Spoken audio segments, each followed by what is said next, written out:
You can measure the size of an elephant. You can clock the speed of a cheetah, but you can't quantify the heart of a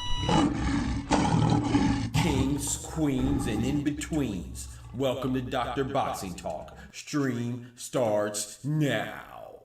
The champ is here! The champ is here! The champ is here! The champ is here! The champ is here! The champ is here! The champ is here! The champ is here! If I tell you I'm good, probably you will say I'm boasting. But if I tell you I'm no good, you know one line.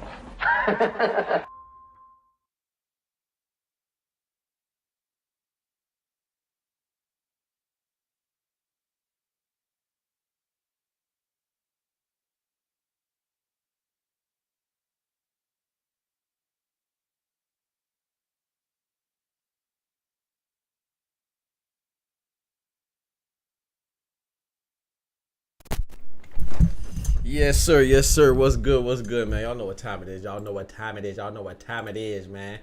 The doctor's in the house. What the heck did I just do? What the heck? Y'all know what time it is. My boy Ty in the building, man. We missed you yesterday, brother. Where you was at?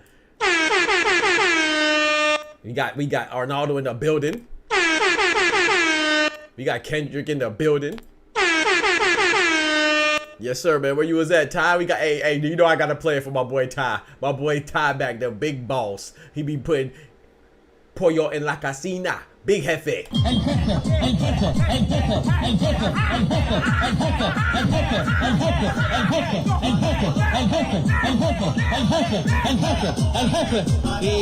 Pollo in the kitchen. Pollo in the kitchen. Pollo in the kitchen. Let's get right. My boy Ty in the building, man. We missed you yesterday, but Forever G's, what's popping with you, brethren? Forever G's in the building. Don't forget to like the video, man. Don't forget to like the video. Arnaldo rocks with it. Arnaldo, you rock with it? Big Arnaldo in the building. Son had swim and soccer. Then it was time with now do your thing, bro. You don't owe me no explanation, bro. You know what I'm saying? We just let you know that your presence was didn't go unnoticed, man. You know what I'm saying? When the homies don't show up, man, your presence, your absence is felt, I guess. Pollo in the kitchen. Let's go, my boy Oscar in the building. Pollo en la cocina. Pollo in the kitchen. Yeah, bro. We was looking for yesterday. It was Single Moms fan. You be, hey, Forever G's, everybody in the building, man. Appreciate y'all joining, man. Shout out to y'all, man. Hopefully y'all having a great Sunday, man. For real, for real, for real. Now, you know, before we get started, you know, as always, we gotta We got to thank our Lord and Savior Jesus Christ, man. We got to start off with a prayer. So please bow your heads and join me in prayer. Let's get right. Dear Heavenly Father, thank you, Lord, for letting us see the brightness of this beautiful day, Lord, and letting us start off our week strong. You know, Sunday's the first day. And as always, before we get busy worrying about bills or worrying about tasks or jobs or chores or anything or errands we have to run, Lord, please let us take a moment to thank you for letting us see another week. You know, our first day of the week, we always give all our first moments of our day or our last moments of our night to you, Lord, and thank you for the blessings that we receive. Thank you for the blessings that go unnoticed. Thank you for the blessings that are unbeknownst to us that you have provided for us, those blessings that you will give us in the future, Lord, that we're anticipating, Lord. Thank you for letting us have our dreams and goals, and thank you for giving us the strength to pursue our dreams and goals, and always smile even when it's hard to. And please, Lord, remind us that to make a difference in someone's lives, it doesn't have to be a financial thing, a monetary thing, or even a direct thing. It could just be that we praise you and be an example and smile even when it's hard, because sometimes you never know how you can impact somebody's life. Through Jesus' name, amen. Amen, amen. Let's get it, man. Peace to the chat. Forever G's, peace to you, my brethren. Yes, sir. Yes, sir. He better not ever speak John Jones' name again unless that smoke is real. Yeah, man, you talk about, I heard about that, man. What's the name? Israel Adesanya, man. Besides, is he looking cooked? He looked cooked? Man, I didn't see it. I just saw that he lost. I didn't see the highlights or anything. So was it bad or what? Was it competitive? As long as it was competitive, it's good. But you know what I'm saying? Big up to the continent of Africa, no matter what country you're from, whether you're from Nigeria, Cameroon, Ghana, Corte d'Ivoire, you know, Ivory Coast, Ethiopia, Algeria, or South Africa.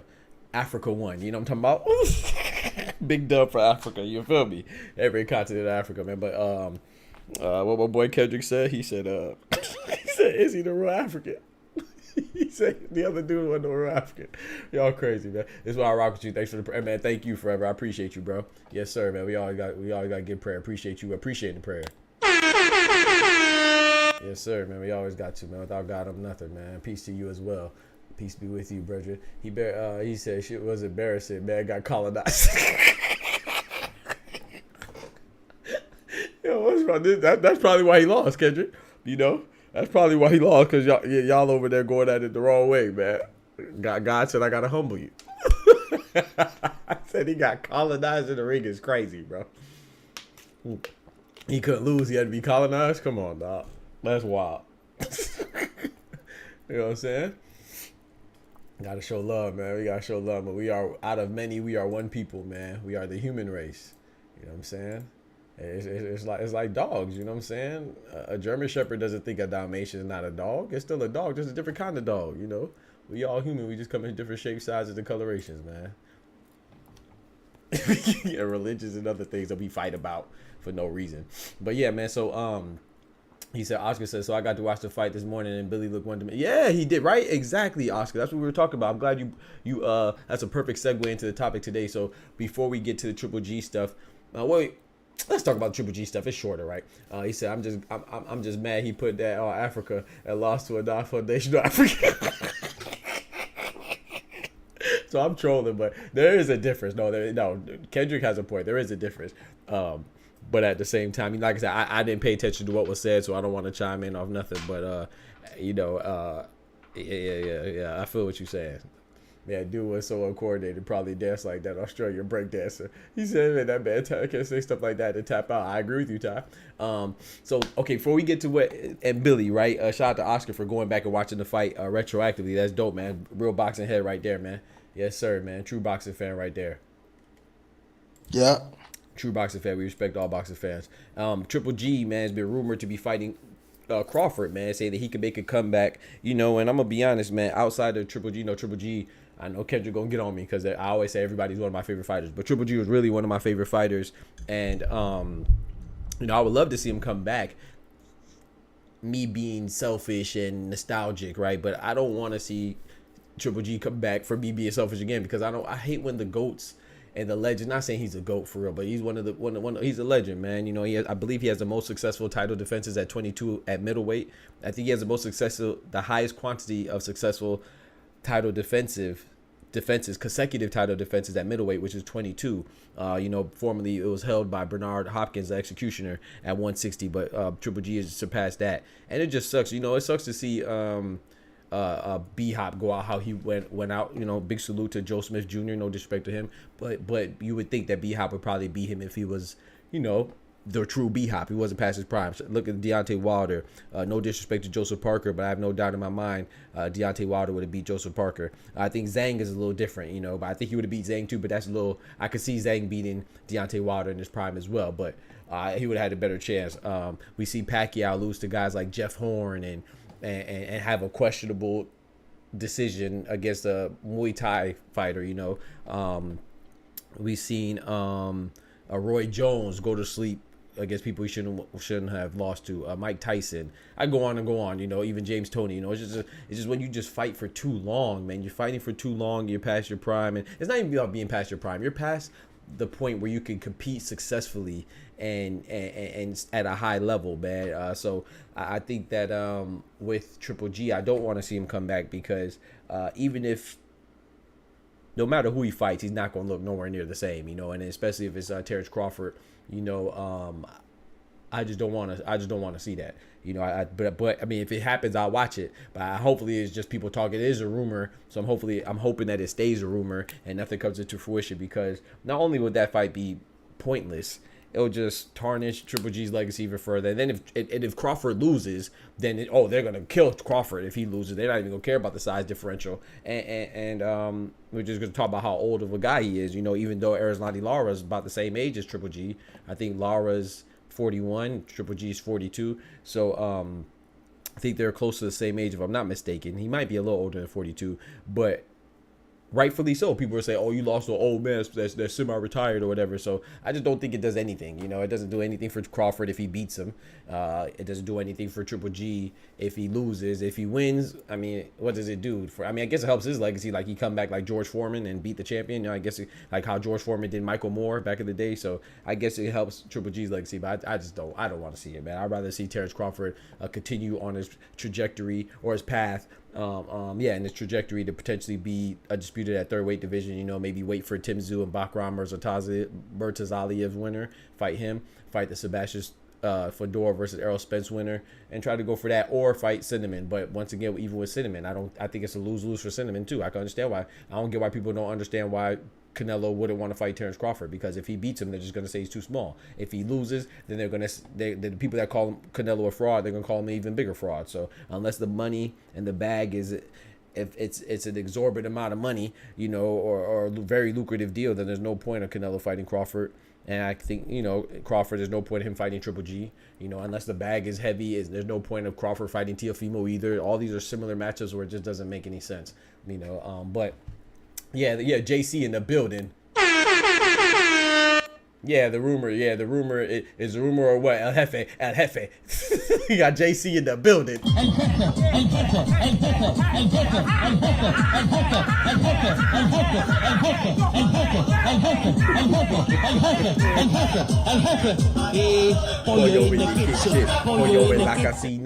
Pollo en la Casina, my boy JC in the building. Yeah, man. So they're talking about the rumor is Triple G versus Crawford. I think that's a dumb fight. Of course I'll watch it, you know what I'm saying, but it's just a nonsensical fight. So yeah, the rumor is Triple G versus Crawford. I think that would be dumb. PBC blocking Crawford out. You think it's PBC forever G's? I don't know. Maybe it could be.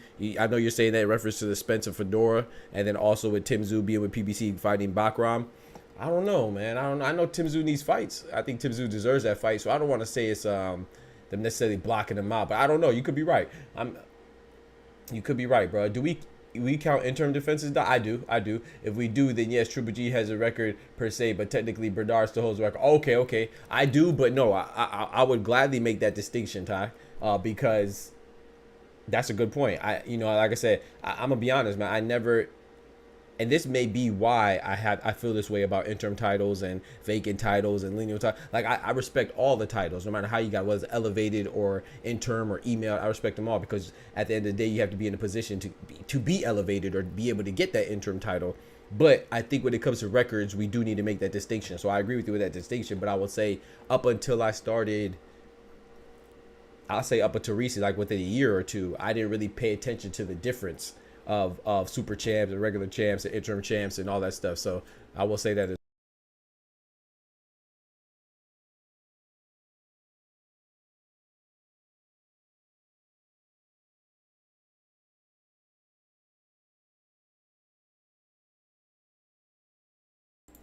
But yeah, so I didn't really pay attention, but that doesn't mean that it shouldn't be paid attention to, is what I'm saying. So yeah, you're right. So technically, Bernard Soho's right. Okay, appreciate that, Ty. I didn't know that. So that's a good thing to know. Arnaldo in the building. I think he's already accomplished what he wanted in boxing. I'm not thrilled to see him back. Yeah, I'm not thrilled to see him back either. Ty said that's nasty work.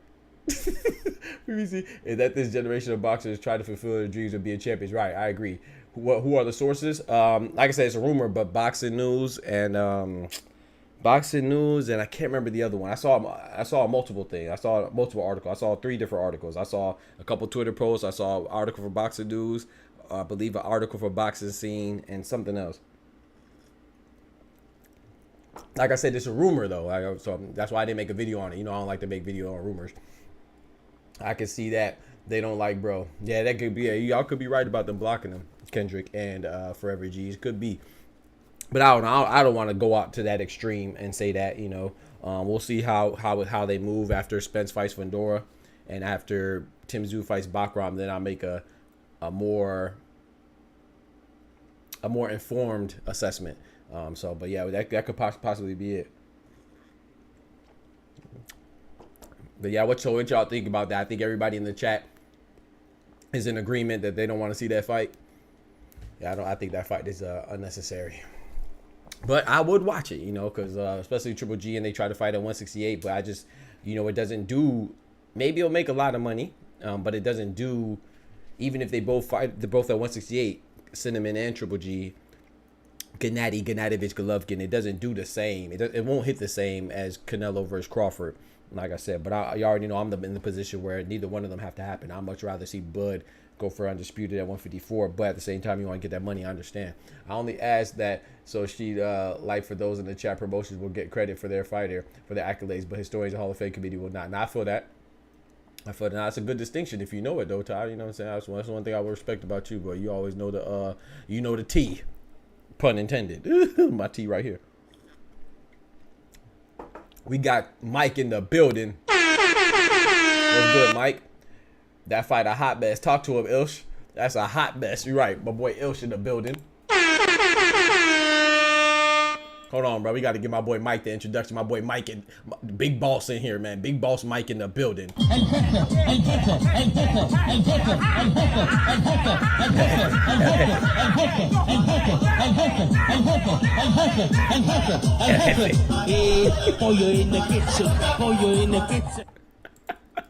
Big Boss Mike in the building. How long has Triple G been out the ring? I think he had a fight in 2022, JC. I don't think it's been that long. Let's look it up. I'm not sure. I want to say he had a fight against Triple G. I mean, against Triple G. He is Triple G. He had a fight in 2022 and he won. I can't remember who it was against. Yeah. Ryota Murata. Oh, but yeah, never mind. I forgot. I was confused. I was thinking that he fought Ryota after Saul, but he fought Saul last. Saul was his last fight. Yeah, my fault. I had it backwards. I thought Ryota was his last fight. He fought them both in 2022. So he fought Ryota in April. He fought Ryota Murata, who he stopped in the 9th round in 2022 of April, and then September 2022 is when he fought Canelo. Yeah, I remember that. But I thought it was flip flop. See, recollection be going, man. I thought it was Canelo first, then Ryota, but yeah. So his last fight was September. So it hasn't been quite 2 years yet. Hasn't even been 2 years yet. Has it fought since Canelo? Yeah, you're right, Ty. I don't know why I always have that backwards. I always think he fought Canelo and then went out on top against Ryota, but it was the other way around. Pollo en la cocina. Chicken in the kitchen. Why people forgetting Turkey offered Benavidez a fight with Bud, but he turned it down. I mean, I don't know Benavidez for not fighting Crawford or who he said turned it down. Either way, I don't think they should fight each other. So, in my opinion, Forever G's, I think that's So when you're going for greatness, right? I think Kendrick touched on this yesterday, and Oscar too, I believe. We all did, all three of us. We were in the chat, man. Shout out to Oscar and Kendrick for joining the chat yesterday. Yeah. But yeah, so they touched on this, and I'll reiterate it again. It's like Roy Jones. I always say this thing about Roy Jones. Roy Jones, when he went up to heavyweight to fight John Ruiz, nobody expected him or required him or desired of him to fight Lennox Lewis or clear out the division, you know what I'm saying, fight the other heavyweights. When you're great, you're in a position to dare for greatness, and you can pick and choose who you fight. Like, Roy Jones fought John Ruiz because stylistically, that's the one that he could probably beat. You know what I'm saying? That's the one he had the best chance of beating. So I'm not saying that Crawford has a better chance of beating Canelo than he does Benavidez, which I think he does because they're similar height, even though they're still a different size. Benavidez is just as massive as Canelo, but he's also taller, so that's going to add to it. But my point is that he can just fight Canelo. He doesn't have to go and clear out 168 in order to get Canelo. No, he's already undisputed in 2 divisions, so he can go and pick who he wants to fight. But Canelo doesn't have to fight him either. You know, Canelo can pick who he wants to or doesn't want to fight as well, and he doesn't have to concede to any of the desires or the terms of Bud. You know, Bud has to, you know, capitulate in that regard to all the terms that Canelo wants, because he's the guy that's being sought after. So but yeah, I don't really think that even matters. From where I'm sitting, he vacated his belt that has been inactive after Dukalara. Still long. Yeah, that's still a very long layoff, JT. Facts. That's a long layoff. It's just not as long as I thought it was. It's not fair to the rising boxers to get put aside for a retired fighter to climb over them and try to get it. But I agree with that, Ronaldo. If that's the case, if not, let him come back and fight. I agree with that, Ronaldo. But I would think it'll be more of like a spectacle, not really for the belt. If it's for the belt, that's crazy. But I don't think it would be for the belt. But it could be. I don't know. The narrative is Bud ducking tough competition. Yeah, I think that's a crazy narrative. I don't get how people jump to that conclusion that Bud is ducking anybody. I don't understand that. And active boxer, I got you. I know what you meant, Arnaldo. And add context to Big Turk picture the idea of Crawford versus Benavidez. That was just a fight to be put out there, and neither Bud nor exactly. Yeah, they never. It's like Virgil Ortiz and Bud. You know, people saying that Bud's ducking Virgil Ortiz. Bud had no desire to fight Virgil Ortiz. You know, he never said he wanted to fight Virgil Ortiz. And plus, I'll be honest, I don't think Oscar wants Virgil Ortiz to fight Bud either. I think Oscar's just being swooned by Big Turk. You know what I'm saying? And he's being like coerced into just agreeing, because, you know, we all know Oscar like that money. There's nothing wrong with liking money, but you don't want to be fond of money to your own detriment, like what the rumor is. You know, Canelo and Oscar still bumping heads and going at each other's throat because allegedly Oscar stole from him. You know, Oscar the fishnet stole for Cinnamon. And then Oscar has another money battle with Sugar Shane Mosley that he had before. So Oscar and money, he doesn't have a good reputation when it comes to money. And I could understand if someone argues that Oscar's only working with Big Turk for money. And if you noticed, he changed his tune. He completely said that he's not going to let Zepeda fight Shakur, even despite calling out Shakur. When Shakur obliged to their call outs, he reneged and said, no, we're not going to let him fight Zepeda unless Shakur signs to Golden Boy. Then insert Turkey Al-Sheikh, and all of a sudden he's willing to make that fight. But according to Eddie Hearn and Shakur, they're trying to fight Joe Cordina because Zepeda has not committed, and that's Oscar De La Hoya. But you heard Oscar verbally agree to having Terence Crawford versus Virgil Ortiz and Zepeda versus Shakur. But what do they have in common? The commonality is that Big Turk is the one that suggested these fights. So I think what's most likely is that, more than anything, that Oscar's just being a yes man in this case, that's fine. But the point that I'm making is that Crawford and Benavidez was another fight that was proposed not by Crawford or Benavidez, but it was proposed by Big Turk again. So maybe Crawford was like, no, I'm not fighting that. There's no point in me fighting that. So I want to say that's a duck. It's just somebody not agreeing to a fantasy fight that Big Turk made up spontaneously. He needs to do a coca run. It's crazy. Yo, left foot lazy in the building. Virgil and Boots will be a problem for Crawford. I think Crawford beats both of them. I think he beats Virgil pretty easily too. And that's no disrespect to Virgil. I just don't think he's ready, especially from what I saw against Serhiy Boachuk. I actually think Serhiy Boachuk would be more of a problem against Terence Crawford's style than Virgil Ortiz would, if you're talking about stylistically. I see a lot of people manipulating statements to support false narratives. Just because someone gives their opinion of a good fight doesn't necessarily mean that's the fight they're trying to make. Facts. That's a very good point. So I'm going to read that again. I see a lot of people manipulating statements to support false narratives. Yeah. Just because someone gives their opinion of a good fight doesn't necessarily mean that that's the fight they're trying to make. Yeah. That's a fact. Very well spoken. But yeah, I think that Triple G, I agree with Arnaldo. I just think it's nonsense. But I don't see it as him hating. You know, I mean, hey, if you could come back and make a lot of money, I'm not mad at Triple G for coming back. I'm just saying I'm not really intrigued by that fight. I think it's kind of silly. But yeah, it is what it is, though, man. We've seen fighters come back and get these opportunities before, and we've seen fighters take advantage of those opportunities once they get them too. AKA George Foreman, like I gave you the example of. So we'll see how it goes, man. Yeah, exactly. I agree. Left hook, like Benavidez, is a different, like, you know, when we say that size is not just measured in one dimension, right? It's length, width, and height, right? So yes, Canelo and Terence Crawford are a similar size vertically or height-wise, but Canelo's a more massive guy. He's been all the way up to 175.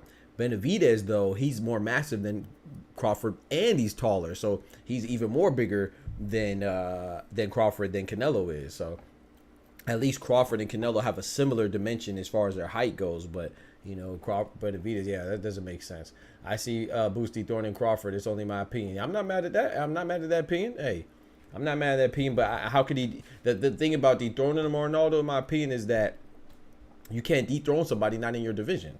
You know, so yeah, I think that if Bud stayed at 147, then that fight makes sense. But as soon as Bud went to 154 and Boots didn't go to 154, I don't see. I would like to see that fight, but I don't see how people say he's ducking. I'm not saying that you're saying he's ducking. I'm just saying when people say that, I think it's kind of ridiculous. That's like saying that Naoya Inoue is ducking Junto Nakatani.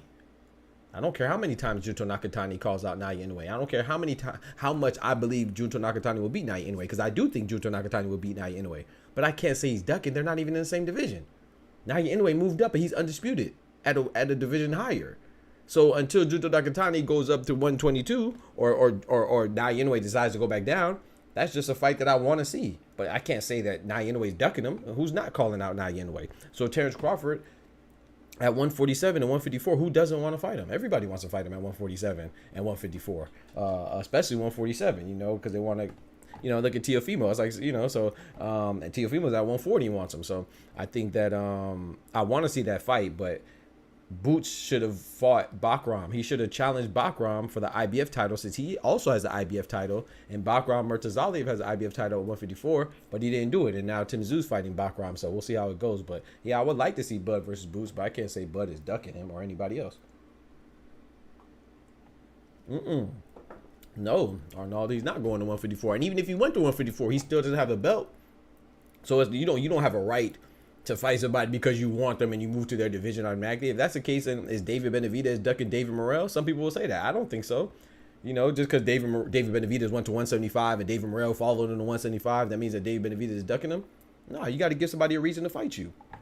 And so Boots would have to get a belt, in my opinion, to incentivize him to fight him. There's no point. And if you know somebody wants to go for undisputed, then go get a belt. So that means that path to undisputed will go through Boots, but he didn't do that. So I'm not saying that Boots is wrong for doing that either. I think he should. I personally believe he should carve out his own destiny, and I think he should get undisputed at 147 or unify at least. But that's what he's doing though, Arnaldo. So what you're thinking of is that Boots said that he's capable of going to 154 and even 160, but he's not going to 154. He's actually the IBF has called for him. Has ordered for him to fight his mandatory, which is unfortunately Karen Chudakadzian, and you know that's a rematch. So I'm not looking forward to that fight. But Eddie Hearn has said that he's hoping that they could get around that fight and potentially get a unification fight with Mario Barrios. That'd be a better fight, in my opinion. And that's what Boots has said he wants to do. He wants to clear out 147. So no, he's not going to 154. So people calling for Bud and Boots. I mean, yeah, it sounds good. We want fights. You know, I want a lot of fights, but to make it seem like one person is ducking the other, I don't think. Yeah, and I think if Boots had the opportunity to fight Bud, he would fight Bud.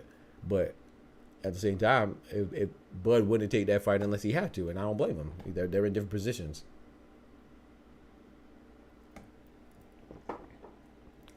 Bud would never give him the opportunity unless the Turk gives them. Yeah, exactly, or gives him Canelo type money, right? I can't see Benavidez asking when not. Then correction. I think Crawford versus Triple G would be a great thing for Crawford's pursuit of Canelo if he could pull it off. Yeah, that would help him get Canelo, but even still, it's like, would that really incentivize Canelo? I mean, it'll make people call for it more and convince people like me. more because I think Canelo beats Crawford, but I think it's a good fight. I'm already intrigued because Terence Crawford's just that damn good. So I already believe whatever he thinks he could do, but that don't mean that I think he could pull it off, you know. I'm not knocking him, but the reason why I even believe that it's intriguing for a 147 pounder to go up and fight a guy that's 168, been to 175 is because that dude is great. But I don't think that he beats Crawford. I mean, I don't think he beats Canelo, no disrespect. And I don't mean that disrespectfully. As people just get sensitive when you pick somebody else. I'm saying it from a boxing analytical standpoint, you know. I just don't think that he'll be able to overcome Canelo's even durability, let alone. Now, granted, you could outpoint somebody. I do think there's a path of victory for Crawford, but I also think there's more paths of victory for Canelo. So yeah, but you're right. I think that would make people like myself be more convinced that he can handle somebody, handle 168 and potentially fight Canelo if he beats Triple G. But then we have to take that into context too. Like, Canelo just whooped Triple G 2 years ago. You know what I'm saying? It was a unanimous decision, but he whooped him. That third fight was, yeah, you know what it was. And then yeah, so even him beating Triple G is like, still, you know, it does have some influence, but how much, you know? You beat a guy that was retired. The last time we see him, he got smoked by the person that you want to fight. So yes, it shows that he can handle that size.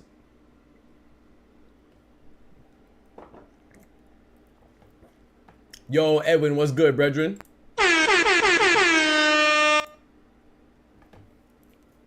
Oh, it's just tea. It's just tea, man. It's just tea, bro.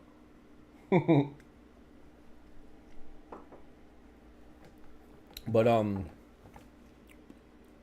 yeah. So I think the Triple G is just, I don't like it, but I wouldn't. I mean, I would watch it, you know. And like I said, Triple G is a all-time great, man, in my opinion. So, you know, I think that if he deserves it if he wants to, but I just don't like the fight, man. Like I said, I'd much rather see Bud go for a three-time undisputed if he could do it, and fight the winner of Bakram Mersatalia versus Tim Tszyu, or fight the winner of Spence, Fedor versus Spence. Fans will call for the fight with Bud and Canelo if he was to beat David, but on the flip side, all that does is get Canelo and out to say David was good. Yeah, that's what I'm saying. So even if Crawford and Canelo, first of all, like you said, I'm a fan. We're all fans, but fans will say anything. I saw fans say that Bam Rodriguez should fight Naya Inoue. Bam Rodriguez is at 115. Naya Inoue is at 122. So fans will say some ridiculous stuff. So just because a fan says it doesn't mean fans also said Triple G should have fought Floyd Mayweather. Floyd Mayweather should have fought Triple G. So fans will say all types of crazy. Fans also think that Mike Tyson, being 58 years old, damn near 60, and almost a geriatric, they believe that him versus Jake Paul is a good fight. And if Jake Paul wins, he beat Mike Tyson. Like, no. So fans say all types of ridiculous things. So I think they should have minimal influence, you know, because, like I said, fan is short for fanatic, and they act fanatical. And when you act fanatical about something, it means your lack of logic is just all emotion. So I do think people will say that, but I don't think that will have any influence on whether Canelo fights him or not, because if Canelo fights Terence Crawford, it'll be up to Canelo. That's it. It doesn't matter what Terence Crawford does or has or who he beat. It's just if Canelo's willing to fight him or not. That's all it boils down to. So, I mean, him fighting, that's just putting him through unnecessary hoops, because it's not like Terence Crawford. If Terence Crawford wants to fight Usyk, he deserves it. He has the accolades. Now, it'll be up to Usyk if he wants to fight it or not. But yeah, some fighters, they don't have to prove themselves. And Usyk doesn't have to prove himself to fight anybody. It's just whether they want to fight him, if it makes sense for them to fight him, and then it does or it doesn't. Canelo could fight anybody he wants. He doesn't have to prove himself. Naya Inoue doesn't have to prove himself. Terence Crawford doesn't have to prove himself. Now, if you say Naya Inoue wants to fight somebody that's much bigger than him, like a guy at 147, that guy at 147, like, let's say there's nobody really solidified great at 147 yet, but let's say Boots or Barrios, it's up to Boots or Barrios to say, yeah, I'll fight Naya Inoue. But if they don't want to fight him, it's not that they're ducking. It's just that they don't gain much. It's a lose-lose situation. If they win, people are just gonna say, "Oh, he's supposed to win. It's a smaller guy." If the smaller guy wins, they're just gonna say, "Oh, the people that call the big guy a fraud, they're gonna call him even more of a fraud." So outside of the money, there's nothing really to gain. So I don't think that, oh, this person has to go clear out the division before they can fight. No, these guys are accomplished men and women, so they don't have to prove it. It's like similar to what Clarissa Shields did. Clarissa Shields didn't have to go up to heavyweight and fight the other heavyweights before she could fight the heavyweight that she fought in Joanise. No, because she's the more accomplished one. She don't have to prove nothing. Now it's just up to Joanise if she wants to make the fight happen or not.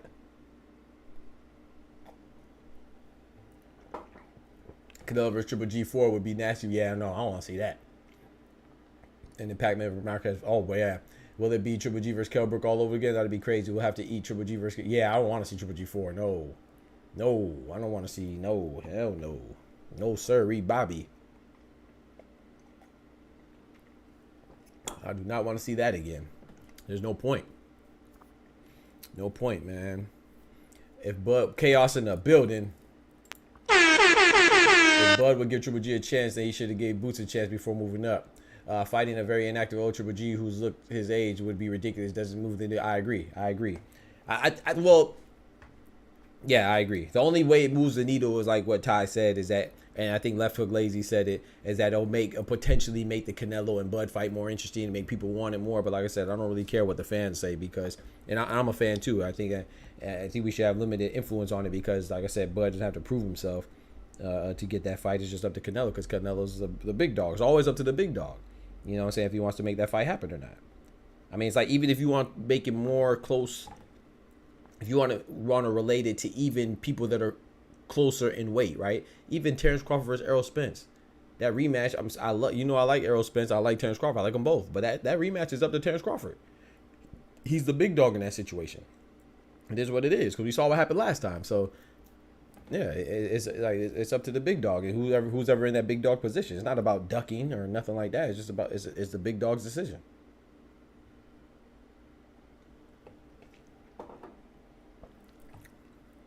Do I think both of the guys like Sergiy Derevyanchenko and Mbilli, or are you talking about the guys who won? Because remember, Osley's Iglesias is also 168. So you talking about Mbilli and Iglesias, or are you talking about Mbilli and Sergiy Derevyanchenko? Either way, I think all three of them will probably give Canelo a better fight than Berlanga. But, you know, Berlanga's ranked number 1. So, exactly. They must have had a slow news day just making sure. Yeah, exactly. Yeah, it's not real. I just hope it's media headline for talk. Yeah, it's rumors. It's rumors. And remember, Bud ain't say none of this. Yeah, facts. Exactly, Kendrick. Yeah, please remember, like I said, I prefaced it with it. I said Bud did not say none of this. You know what I'm saying? This is not coming. This is a rumor. Like I want to emphasize that. You know, I said it before, but just in case you just joined now, I'm emphasizing again and reiterating that Triple G coming back to fight Crawford is a rumor. You know what I'm saying? And Triple G, you know, saying that he's never announced his retirement. This is not what Bud said. We just talking about it. Iglesias is a beast. Yeah, I like Osley's Iglesias, man. I like him. He got Senna Agbeko out of there, who's a good fighter. You know, he's a little past his prime and stuff like that, but that was definitely a good win, and it was a nice step up in competition for Iglesias. I want to see him more, but yeah, I like him. I like him, man. Cuban fighters are making a resurgence, man. I'm not saying they ever disappeared, but you know what I'm saying, one time for Cuba, they definitely, you know, with him. So Aussie's Iglesias, you got Andy Cruz, David Morrell. I'm missing somebody else as a Cuban fighter too. That's on the up and up. Andy Cruz, Aussie's Iglesias, David Morrell.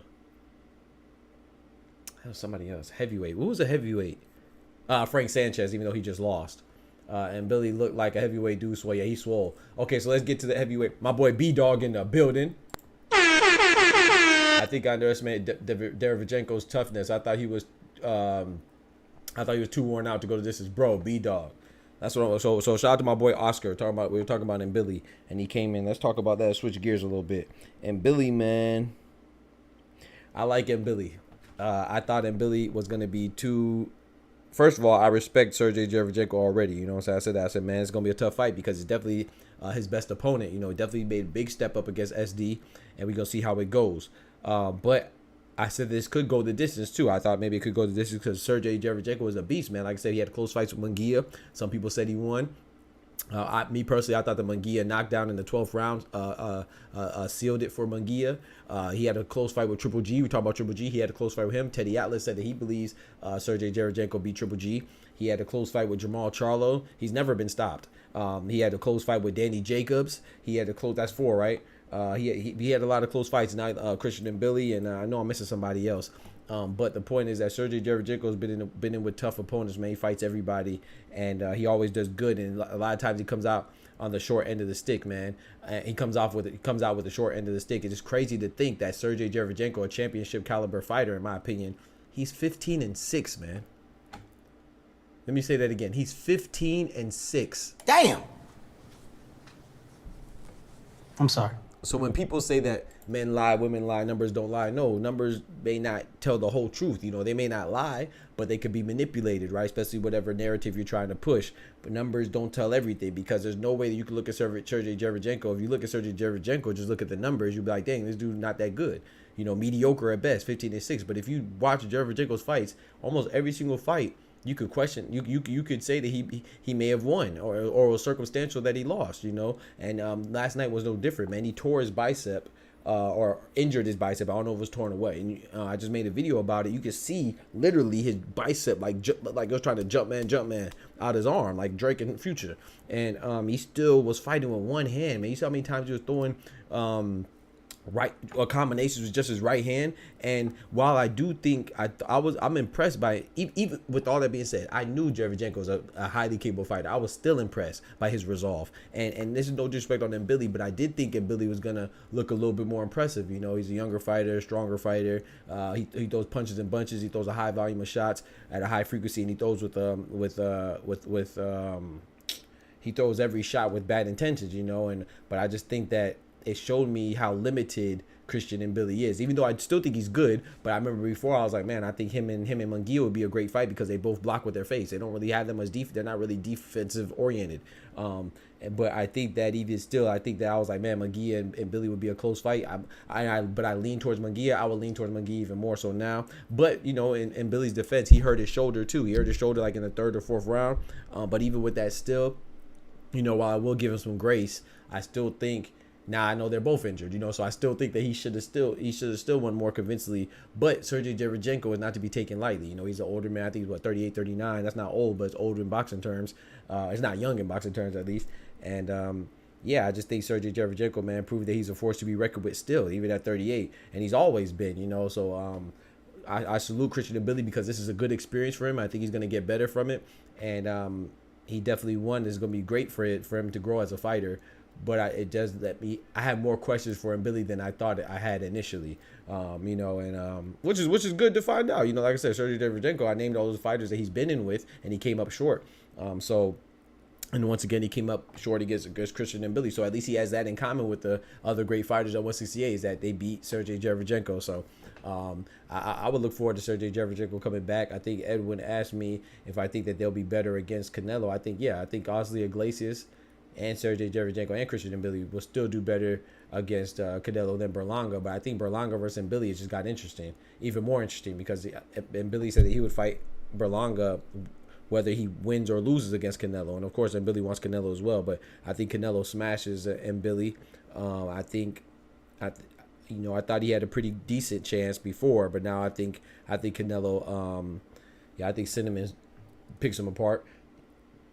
And I think that what I was gonna say, I also think that Berlanga and Mbilli, I thought that Mbilli would beat Berlanga, but now I think it's a little closer. But I'll still lean towards Mbilli. I think Mbilli would still overwhelm him, but it's a closer fight than I anticipated, than I initially thought. Derevyanchenko took too many punches. Yeah, but it's kind of hard when you're fighting with one arm.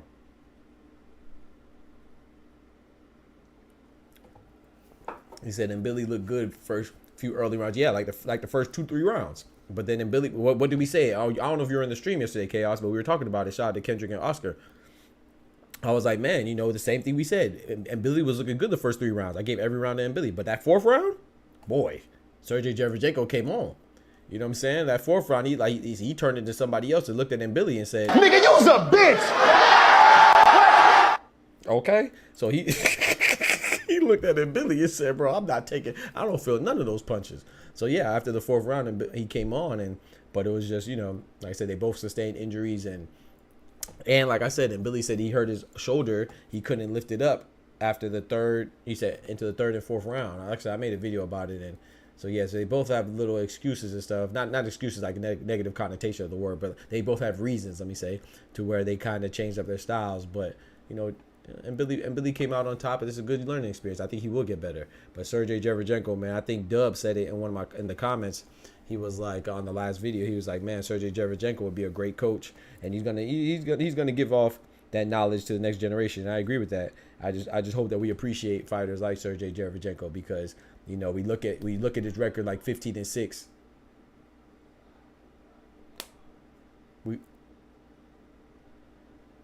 Okay, never mind. We look. I thought I heard my dogs. We look at his record and just see 15-6, and if we don't watch any of his fights, we would think that, oh, this guy's not that good. But matter of fact, let's pull it up real quick. I told you who he lost to. Let's see who we lost to. I named Jermall Charlo, Christian Mbilli, obviously, Danny Jacobs, Jaime Munguia. I named 5 of his losses. Let's see. I'm missing somebody right now, but let's just go through it. Oh yeah, Carlos Adames. I named him as well. So he has 6 losses. He lost to Christian Mbilli, unanimous decision.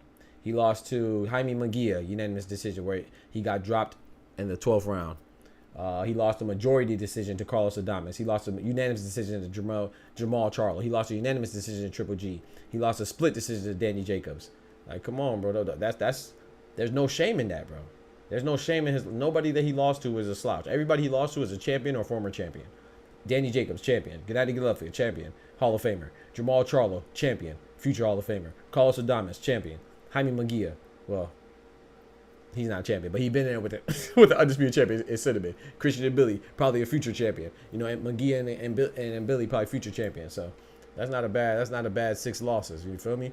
Berlanga has more power than Mbilli. We have to see how Berlanga looks against Canelo. I think he has more one-shot power than Mbilli, but one-shot power, how good did that one-shot power do against the fighters that he fought after he was 16-0? So he was 16-0 with 16 wins in the first round. That is phenomenal. You know, but once his competition stepped up, not only did his knockout slow down, they completely stopped. So I think that was more indicative of that. Yes, he has power, but he has power against people that aren't that good, you know. So he did knock out his last opponent, Padraig McCrory, but I don't think Padraig McCrory beats Mbilli. My question is, has Berlanga beat anybody that we think would beat anybody else as far as the top contenders? Does Berlanga have anybody on his resume, on his record, that we would feel confident would beat Mbilli, or would beat Caleb Plant, or would beat Jermall Charlo, or would beat Canelo, or would beat David Benavidez, or David Morrell, or Osleys Iglesias, or Jaime Munguia? Like, does he have anybody that we think will beat? No, I could answer that definitively, emphatically, no. But I could name people on everybody else's resume that I think would probably beat Edgar Berlanga. Christian Mbilli, I think Sergiy Derevyanchenko would beat Edgar Berlanga. Canelo, I think Caleb Plant would beat Edgar Berlanga. Caleb Plant, David Benavidez, and Canelo would definitely beat Edgar Berlanga. I could even argue that Anthony Durrell, who Caleb Plant beat, would probably beat Edgar Berlanga. Jaime Munguia, we know Canelo would beat Edgar Berlanga, and like I said, Sergiy Derevyanchenko, I think, would beat him.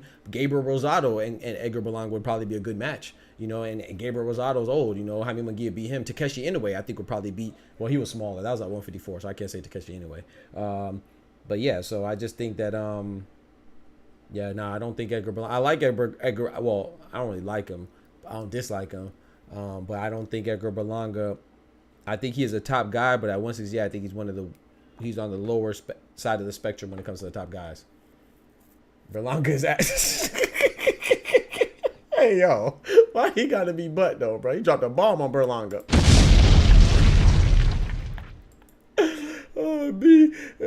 He said Billy got hurt to me. Yeah, he got hurt a couple times.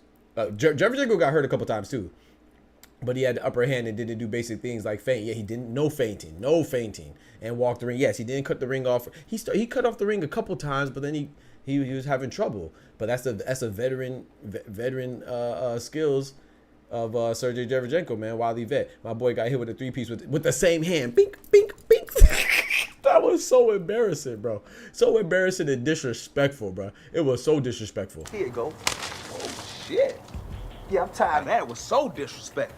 The man hit him with the same hand 3 times with a biscuit. Yeah, I don't think Berlanga has anybody. He has improved. I think Berlanga and Mbilli would be a good fight, but he just doesn't give me any reason for me to put him over the top guys at 168. Any other top guys. Jaime beats down Edgar's like, that's crazy. I definitely think Jaime beats Berlanga. Facts. Like I said, I just like the top guys. Even if we take out Morrell and Benavidez, right? Say they're at 175. He doesn't beat Canelo. He does not beat Cinnamon. We talk about Edgar Berlanga. He definitely doesn't beat Cinnamon. I don't think he beats Caleb Plant. I don't think he beats Jermall Charlo. We can even take Jermall Charlo because he's inactive right now too, and he's going through some mental stuff. So we can take Jermall Charlo out. But let's say he's there. I don't think Berlanga beats him. But let's take him out though. So I said Canelo, Caleb Plant. I don't think he beats Ozzy Iglesias. From the limited stuff that I've seen from Ozzy Iglesias, I don't think Berlanga beats him. Diego Pacheco and Berlanga would be a good fight. Like I said, I personally would lean towards Berlanga slightly, but I'm not sure. I think that'd be a good fight. Jaime Munguia, I got Jaime Munguia over Berlanga all day. And Mbilli, I lean towards Mbilli. I think I named all the top guys at 168. Let me know if I'm missing somebody. I think I named all the top guys. Berlanga throws 3 punches around. His last fight was horrible, even with a stoppage. Yeah. We'll see, though. Yeah. I mean, he is a big... I will agree with what I believe Arnaldo said it. I do agree that Berlanga probably has the most one-shot power out of the guys we named, but it's more than one-shot power once you get up to the upper echelon of competition, right? So, yeah, I would say he has more one-shot power, but that's not too... how much is that going to do? Yeah, I think Anthony Durrell would beat Berlanga as well. Especially Andre, especially the better brother, Andre, who I consider the better brother. Caleb Plant beats Edgar and takes away all of his credibility in the streets. Facts. In the streets is crazy. He said, hey, yo, come on, man. Come on, bro. He said, Berlanga throws, yeah, facts. He said, after Berlanga fights, if he has a good fight, we could tell more. Yeah, that's a fact. Yeah, we could tell more, you know. And like I said, I'm not mad at the Berlanga fight. I know a lot of people are. But like I said, he's ranked #1, man. I'm cool. I'm cool with it. Do I want... If whoever Cinnamon fights that's not Dave Benavidez, the masses are going to be, and naturally so, rightfully so to a certain extent, we're going to be a little disappointed. Like, but I told people this all the time. When Cinnamon and Munguia fought, I was like, that's a good fight. If Benavidez did not exist, which I know that's a major, massive hypothetical, but if Benavidez did not exist, people would have loved Canelo versus Munguia. Now, Canelo versus Berlanga is not as intriguing, but he's still ranked #1. It's still a good fight, you know. He was a mandatory for David Morrell. I would have preferred that fight, of course, because David Morrell was an interim champion and a regular champion, but he moved up to 175. So it is what it is, man. And Mbilli's ranked #1 for the WBC belt, I think. So we could potentially see Mbilli next if Canelo beats Berlanga. But I'm interested to see what Canelo does too. Now that he's not undisputed anymore, right? He got stripped for the IBFs, so William Skull could fight. Who's William Skull fighting? I don't remember. Is it Vladimir Shishkin? I'm not sure. Oh, I forgot about Vladimir Shishkin too. I think he beats Berlanga too. But I'm not sure what Canelo does. I'm not sure if Canelo is going to fight his mandatories anymore, or if he's just going to give it up, or he's going to try to reclaim undisputed again. I'm not sure. Let's look at 168. Boxing rankings for 168. Yeah, I'm not sure what Canelo does. That's one thing I'm uncertain about. Yeah, I think William Skull is fighting Vladimir Shishkin for the IBF. Now I'm interested in Ozzy Iglesias though. I like him. I like what I've seen. You know, yesterday was my first time seeing him fight in real time. Oh, and then you have that Melikuziev guy, Melikuviev. I think him and Berlanga will be a good match too. He said, it's wild, but it's a theory that very well could be proven true if Edgar took a Munguia fight. Wait, what Kendrick say? That's wild, Ty. Wait, what Ty said? What's wild? Jamie beats his down. Oh, yeah, he wild. He said, I wasn't disappointed with the Canelo versus Munguia fight. My only gripe was the weight issues and how Golden Boy's handling his career. Facts. Yeah, I was excited for Munguia versus Cinnamon. I couldn't think of his name. But yeah, man. So yeah, that last night was a great fight, man. Was a great card. My only gripe for the last night's card was a ridiculous amount of downtime they had between Ozzy Iglesias fight over Sena Abeko, or win over Sena Abeko, and the downtime between that fight and the co-main event, Arslanbek Makhmudov versus Guido Vianello. That was ridiculous, bro. Like, come on, bro. They got to chill with that, man. There was no point to hold us there. We were sitting there looking at lights, literal lights flashing by for like 30 minutes, bro. No exaggeration, bro. That's crazy, bro. I was sitting there like, this is BS, bro. I feel you though. I think Munguia beats him unless he shows me something against Cinnamon. Yeah, man. I was watching that the whole time and like, bullshit. I was thinking that this is straight BS the whole time. Like, they had this literally just sitting there, bro. They gotta do better, man. They gotta do better, man. Managing the time. There was no reason to have, bro. We were sitting there so long that we thought the co-main event was canceled. And speaking of the co-main event, man, that fight right there, I think. What do y'all think Arslanbek Makhmudov does next, man? I think that he has to go back to the drawing board. I'm not saying that he should stop fighting, but I think he's not in a good position, right? He's in a very compromising position because he lost to Ajit Kabayel by upset, and then I knew Guido Villanello was going to be a tough fight. Guido Villanello, he fought. He's an Italian fighter. His last fight was against F.A. Ajagba, a Nigerian fighter. And I thought that he beat F.A. Ajagba. I was going for F.A. Ajagba. Shout out to my Nigerian brethren. But I'm, you got to be honest, and I'm always honest. And I thought Guido Villanello beat F.A. Ajagba. I wasn't a big robbery, but a robbery is still a robbery. And I thought that they robbed him. And so he had something to prove coming back. And then Makhmudov, he got upset in Riyadh against Ajit Kabayel, who I think is a legitimate fighter. Ajit is legit. He's my sleeper pick at heavyweight. He lost him, and then he bounced back and beat I can't remember the dude. Beat Rayvik.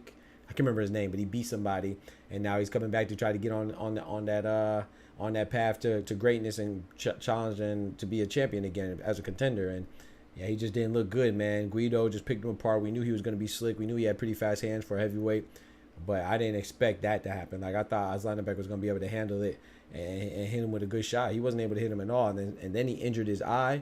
Guido put that punishment on his eye, and his eye looked gross, man. Like, his eye, it was swollen shut, and then it was swollen, man. Kind of like Brian Mendoza's side of his face was when he fought Serhiy Boachuk. It was like that, but on his eye. Oh man, that was nasty, bro. And so I think shout out to Guido Villanello. I think he has some. We seen the heavyweight division have a resurgence and be revitalized right in front of our eyes. But with Arslanbek, I just don't know who he beats. Yeah, that eye looked very bad, bro. It looked terrible. So it's just like I don't know who he beats right now. Like boxing talk up north. What's good, brethren? We need him to look human. Yeah, facts. Yeah, Cinnamon. I hope Edgar catches Canelo. I don't. I'm not gonna lie. I don't. But Cinnamon's one of my favorite fighters, so I want him to win. But yeah, I don't hope he catches him. I hope Cinnamon beats the hell out of Edgar, and I think he will. But yeah, I wouldn't be mad at that because if Edgar caught Cinnamon, then that'll shake up boxing. I love shakeups, man. I would give the benefit of the doubt to Berlanga. He can win. It will be hard for him to. Yeah, facts. He could win. Yeah, of course. I'm not gonna disrespect him like that. I think he can win. I just don't think he will. Bro is cooked. His eye worse than Spencer's eye. Yeah, his eye is bad. His eye is bad. That eye's gonna need some serious care. Right, and that's why I didn't understand Oscar when what's his name was coming out. Who was the main event? Christian and Mbilli. Before they were coming out, he's sitting on the couch. Arslanbek Makhmudov, he's sitting right beside him on the couch. I was looking like, who the fuck is that guy? Who the fuck is that? You know damn well who I am. Who the fuck is that? Like, I'm like, bro, who and why? Like, I was like, there's no way that's Arslanbek sitting there. And then when I realized it was him, I'm like, why is this man not on the way to the hospital? He should be en route to the hospital, bro. Like, I don't get it, man. I don't understand. Maybe they had to go through some protocol, but I don't know what the protocol would be that would require you to sit beside the main event who's coming out in about 15 minutes, and you just sitting there casually sipping on the water with your eye looking like who done dropped a bomb on it. Someone just dropped a bomb on it, man. I think the book is out on Arslanbek. I agree, B-Dog. Looks like his eye socket was fractured. Yeah, man. I hope I wish him a swift recovery, man. I hope he's okay, because that's dangerous. B-Dog said, I think the book is out. I agree. It's like what Arslanbek, man, is, because even thinking about him trying to come back, right? Let's think about the guys that just lost at heavyweight, Ajit Kabayel beat Frank Sanchez. Do you think Makhmudov could beat Frank Sanchez? I don't think so. I think Frank Sanchez is also, hopefully he doesn't get forgotten because he's a good fighter at heavyweight. I think Frank Sanchez beats Makhmudov. Jared Anderson, who just lost to Bacoli, I think Jared Anderson pieces Makhmudov up. I do think he could beat somebody like Joe Joyce. I think that'd be a good match. But even Philip Hrgovic, who just lost to Daniel Dubois, I think Hrgovic beats Makhmudov. I definitely think Tyson Fury and Usyk, who I think are the best in the heavyweight division, with Usyk being number one, I think they both beat Makhmudov. I think Anthony Joshua and Dubois beat Makhmudov. So it's just like, man, it's kind of tough. I mean, him and Andrew Ruiz or him versus Jarrell Big Baby Miller would be a good match. Maybe, I guess. But yeah, and Ajit Kabayel already beat Makhmudov. So, yeah, I don't know. Maybe Moses Atama could fight Makhmudov as as he gets a little more wins under his belt. Maybe Johnny Fisher out of England again. Maybe after he gets some wins under his belt, maybe that could be like a proving ground fight for him. Yeah, his orbital bone looked terrible. Like kind of like when Margarito had his orbital bone fractured by Pacquiao. And then didn't Kell Brook have his orbital bone messed up by Triple G? Yeah, it looked bad.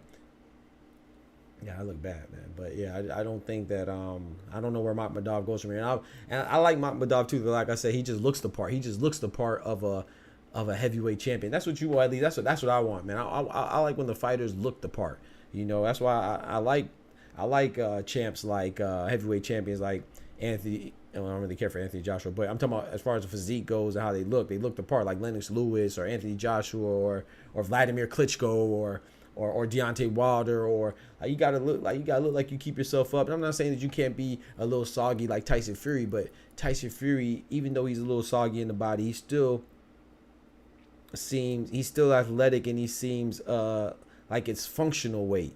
Like, you know what I'm saying? I don't really, you know, I think Arslanbek Makhmudov, he looked the part. Like he looked like a big mean monster that'll eat your kids or something like that, you know?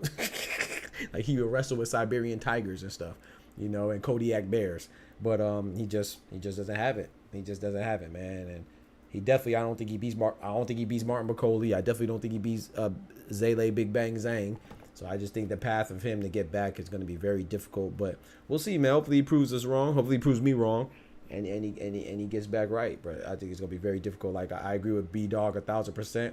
I think that the book is out, you know, and everybody knows how to deal with him and how to approach a Makhmudov fight. Put some respect on that landlord's name. Who's the landlord, bro? AJ, my bad, bro. You right, Ty, my bad. Just in case you ain't know, I decided lost last night. Duplessis giving the African belt. Was giving the African. My boy Clone in the building, man. Big boss Clone in the building.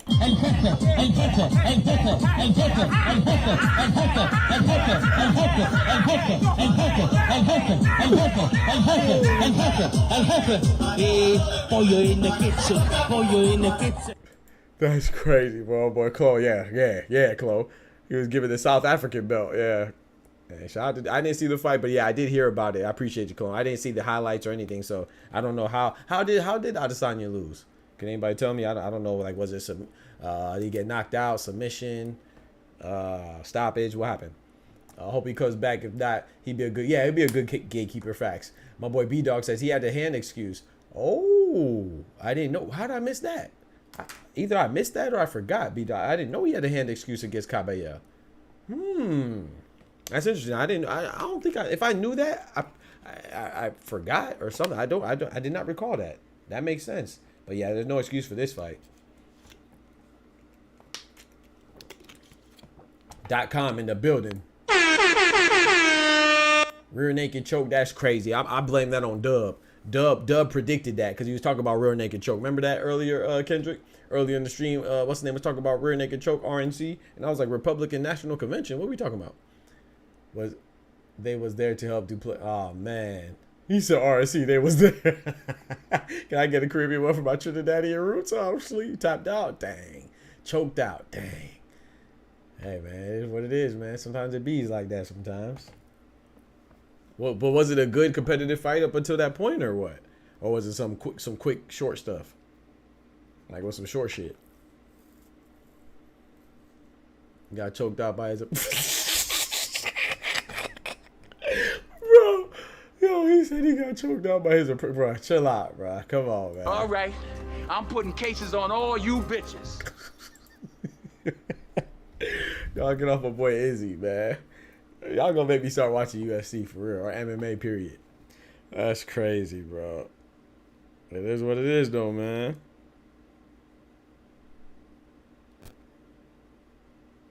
Wait.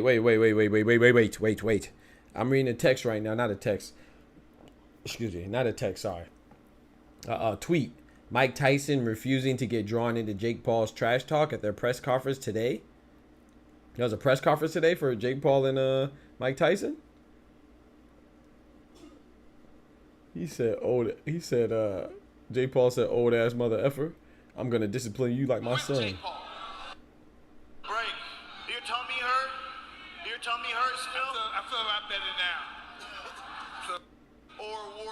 little nervous about getting in the ring. Terrified. I was terrified. I brought this deal to this old ass motherfucker.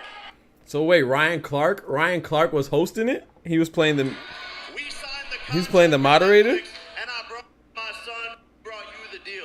You're welcome, my son. I'm gonna discipline you like a son. Bro, ain't no way this fight's really about to happen, dog. No way that fight's really about to happen, B-Dog. Oh, he said it was a 4th round. Oh, okay, because UFC is what, 5 rounds typically, right?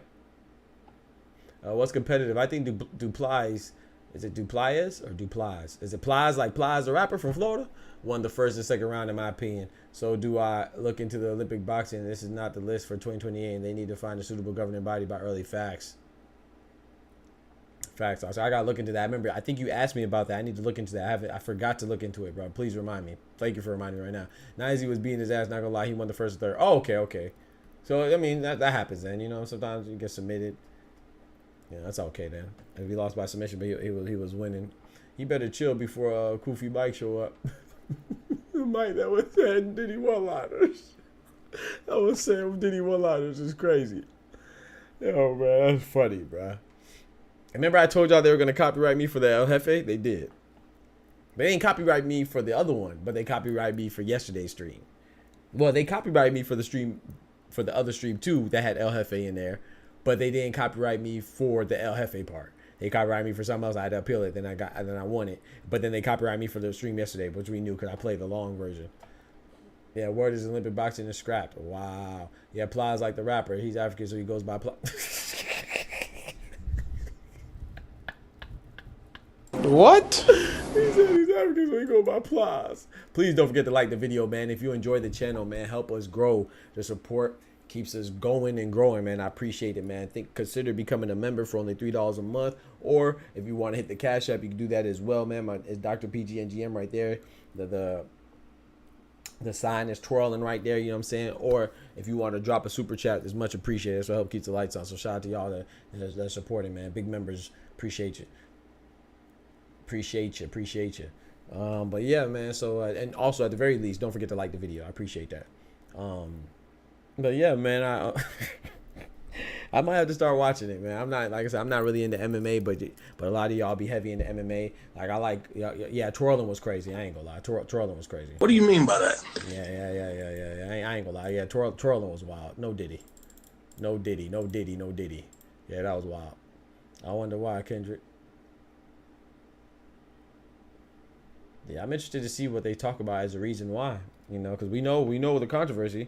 Like I said, the IBA and the IOC, they just, you know, they gotta, like I said, man, it's just, we should all be in agreement. And when you do something like sports, no matter what side of the fence you're on, you should be confident that the authoritative bodies are competent and doing what's best for the well-being of the participants, or in this case, the athletes or the fighters, you know, in this case specifically. Like, so you should never go into a competition questioning whether somebody is on an even playing field as you, from a gender or any other standpoint, you know what I'm saying, or biological standpoint, any other standpoint. So I'm not saying that she should be disqualified. I'm not saying that she shouldn't. I don't know enough about her characteristics and her body, you know, but I don't even care. That's not my business. I'm not part of the authoritative bodies that need to handle this stuff or make these decisions.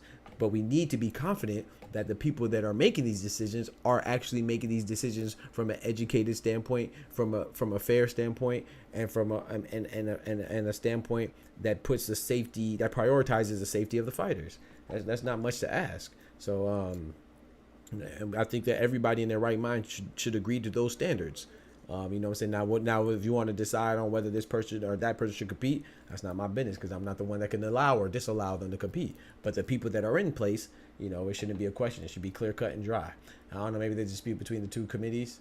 Yeah. So I read that part. Remember, I was saying that yesterday about the IBA and the IOC. Yeah, I know that's definitely what was the catalyst for this process that we're going through now. Of course, the catalyst was allowing them, but it's all allowing the Algerian boxer and the Taiwanese boxer to compete. But it's all it all goes back to the IBA and the IOC, because they're the ones that made the decision. The IBA making the decision to disqualify them in their tournament last year, and then the IOC making the decision to permit them into their tournament this year. So, you know, it's two big bodies, associations that are in charge of boxing, and they made two extremely contrasting decisions. That's crazy. That's like I'm gonna make a comparison. It's like LeBron being able to play in the NBA, but then he goes to FIBA and they say, oh, LeBron can't play because blah blah blah blah. I'd be like, what? Huh? What? So then you got to question, like, okay, who's making these decisions? How come he can play over here, but he can't play over there? So something wrong. You know what I'm saying? You would think that it'll be the same. Whether the decision is to let them play, you would think it will be in the same on both ends. Or if it's not to let them play, you think it'd be the same on both ends. But one party is saying they can play, the other party is saying they can't play. So yeah, it just makes you question things about the governing body. I have nothing against. It really has nothing to do with the fighters. To be honest, it's just how we do when we're outraged about something. We pick on people, but it has nothing to do with them. It has to do with the powers that be that are making these rules. Salute, Doc Lil G. Got to see Laura supporter in the building, man. My guy, what's good, bro? Big salute. He said Lil G got to go see Laura. All right, well, Laura got to get past DSG. Whole lot of G's. Triple G, DSG. The Olympics had too many suspicious activities these last 3. Yeah, facts. Yeah. Too much questionable things, man. Too much questionable things is going on, man. Like I said, but at the end of the day, man, we need to know how to direct our energy in the appropriate place. Like I said, I know it's gonna sound crazy, but it has nothing to do with the individual specifically. So these athletes that are qualified or disqualified has nothing to do with them, because if the Olympics come by again and the same situation happens with a different athlete, then we'll see that we'll have the same controversy. You see what I'm saying? So it has to do with the rules that are being set and adhered to and are being clearly explained and expressed. So yeah, man. And I remember I was asking y'all about the Denzel Bentley fight. I saw that he knocked out his opponent. I don't remember his opponent's name. Knocked him out in the second round, and he was calling out Janibek. So he wants a rematch with Janibek because he lost to Janibek by, I believe, unanimous decision. It was definitely a decision. I don't remember if it was majority or unanimous. I think it was unanimous.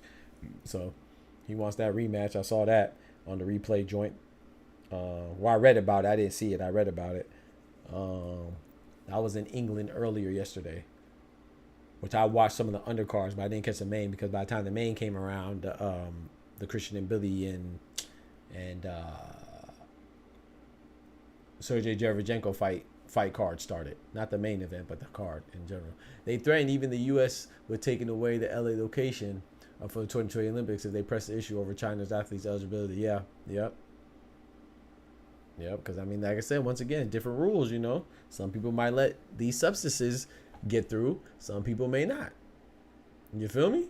Some people may allow you to take this supplement. Some may not. We do not let people who are on the juice discuss real athletes. That's all. Yeah, so you know what I'm saying? So I understand it because once again, this is not clear and it's not consistent, man. It's not consistent, man.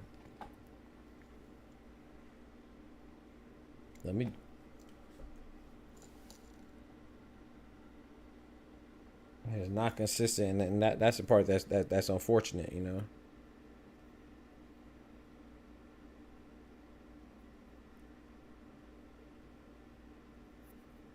That is the part that is unfortunate.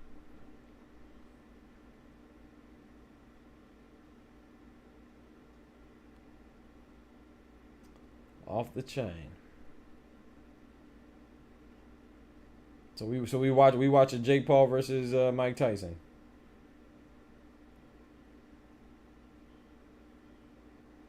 That's what we doing.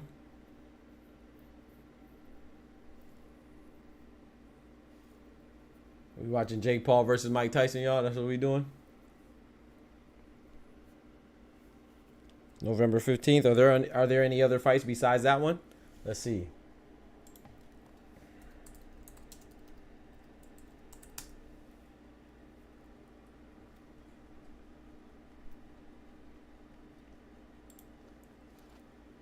Will that fight be at 160 if Lil G comes back?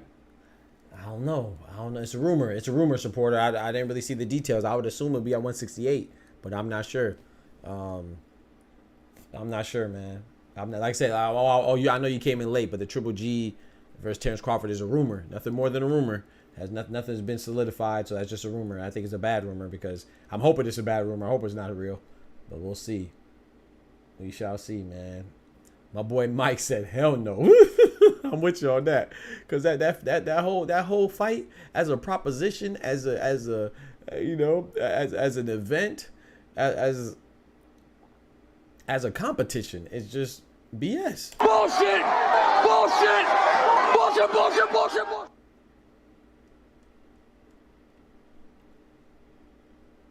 I was reading, but I will say I am interested in Katie Taylor versus Amanda Serrano rematch, and that's on the same card if I'm not mistaken. So, but I was reading some people saying that they don't even think the fight's gonna happen. They think it's just a publicity stunt.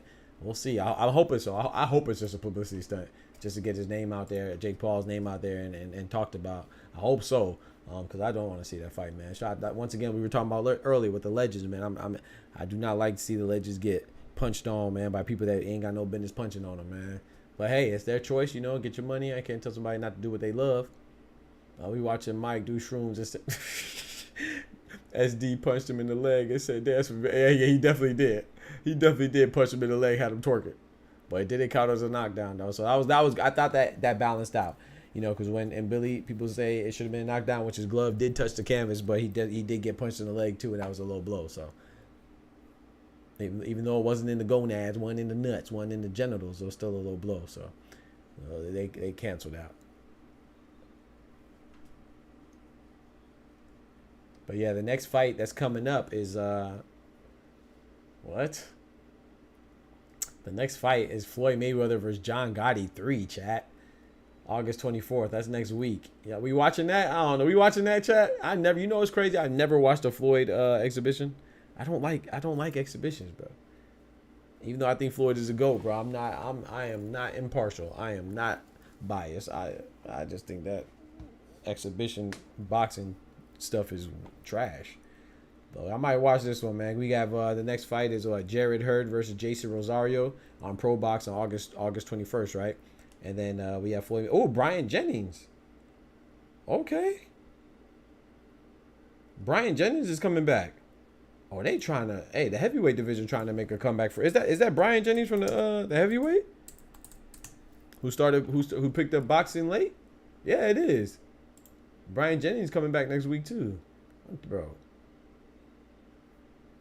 I don't know who Joel Cottle is. Oh, he's 9-8. Oh yeah, Brian Jennings. What you got going on? Hopefully this is like he probably just trying to fight and then retire with a W. He fights some dude that's 9-8. Named Joel Cottle. Well, hopefully Brian Jennings don't coddle him. Or cuddle him. Hopefully he knock him out. Let's watch Rocky versus Draco. Oscar crazy. Had him with what, Doc? What I say, bro? I don't know what I said, bro. But I'm going to go ahead and pause it. We going to go ahead and pause that. What do you mean by that? No Diddy. I don't even know what I said, bro. You can join the Discord though. Ty or Oscar or anybody pull you up. I'm kind of good on everything I say now. 31st is Brandon Adams. 31st, Brandon Adams fighting on 31st. Who's he fighting? I don't see it. Is he fighting on the Diego Pacheco undercard? He must be fighting on the Diego Pacheco.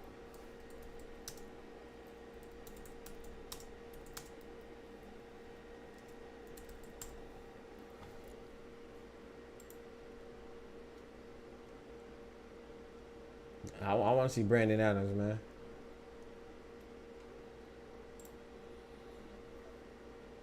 Said Brandon Adams. I don't see it.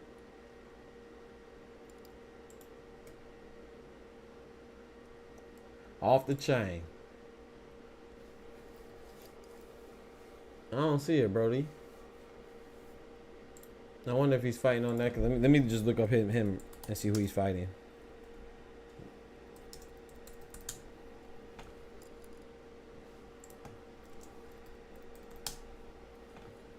You said that SD had Mbilli twerking. No, I read what you said. You said that. You said that, bro. Oh, okay, I see. He's fighting on the 30th. Yeah, he's fighting on the 30th against Francisco Daniel Vernon. I don't know who that is. Veron. Excuse me, Veron. Well, he's fighting an undefeated fighter from Argentina. Born in Argentina, residence in. Yeah, he's from Florida. He resides in Florida. Oh, this guy actually fought Jahi Tucker, who we just saw Jahi Tucker fight on last night as well. The guy that Brandon Adams is fighting had a majority decision draw with Jahi Tucker. Jahi Tucker, I believe is how you pronounce his name. Excuse me. Okay. Those of you unfamiliar with Brandon Adams is the only guy that, well, he's the guy that beat Serhiy Boachuk before Virgil Ortiz did. So Serhiy Boachuk has 2 L's now. One of his L's came to Brandon Adams. But he was beating Brandon Adams up until Brandon Adams caught him with a left hook to the head top. Bayow. And it was a good win. But yeah, if you go look at it though, yeah, he was losing on all 3 judges' scorecard. At the time of the stoppage, he was losing 64-68. He was losing on one scorecard. The other scorecard 63-69. The other scorecard 64-68. So yeah, he was definitely losing until he caught Serhiy Boachuk. So shout out to him for staying in the fight, man. That shows some mental fortitude and some cojones. He's fighting in a tournament. Oh, that one tournament? Is it that one combat something? Is that combat something sports tournament?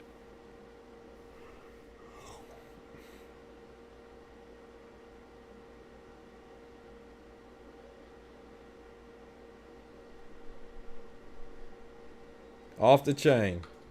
Need fresh veggies and groceries for the week? What's crazy to me is that they really having that dude fight, bro. I think one of the greatest boxers to ever. To me, that's crazy, bro. That's crazy. They really having Mike Tyson versus Jake Paul, bro. But yeah, last night was a pretty good night of boxing, man. Like I said, we didn't even talk about Abdullah Mason, man. Abdullah Mason looks sharp, man. That young bull right there, man. That young man, he's looking good, man. He stopped. Who was his opponent? Ohan Jr. or something like that. He looked very good against him, man.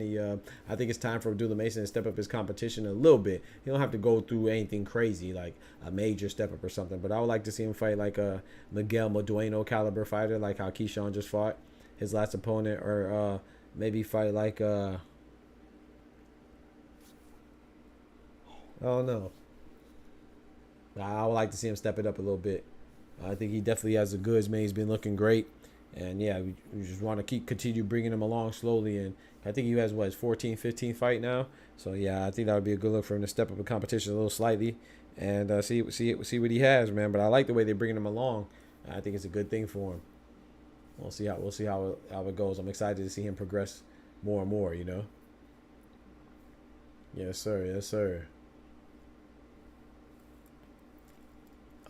Neck just cracked, bro. But yep. I just want to chop it up with y'all, man, for a little bit. There was something else I wanted to talk about too. Let me check my phone real quick. There was something else I wanted to discuss. I discussed everything I wanted to talk about. Ossie Iglesias, I want to see him as well. I want to see more of Osley's Iglesias.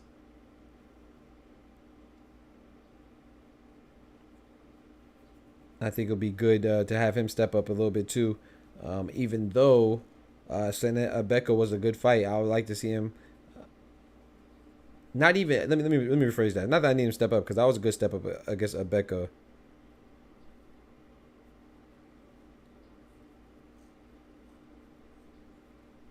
I think that he should just continue fighting a guy that's like the caliber of Abeka, and that'd be good. You feel me? That'd be real good, in my opinion. But yeah, never mind. I thought I saw something on Twitter that I wanted to comment on. No, it was just a Jake Paul thing. I thought I wanted to comment on something on I saw on Twitter about boxing.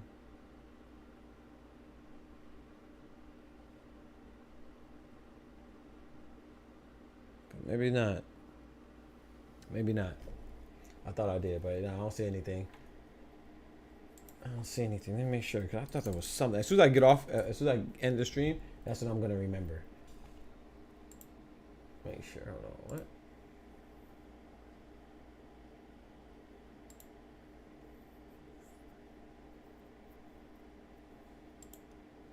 And then someone's saying,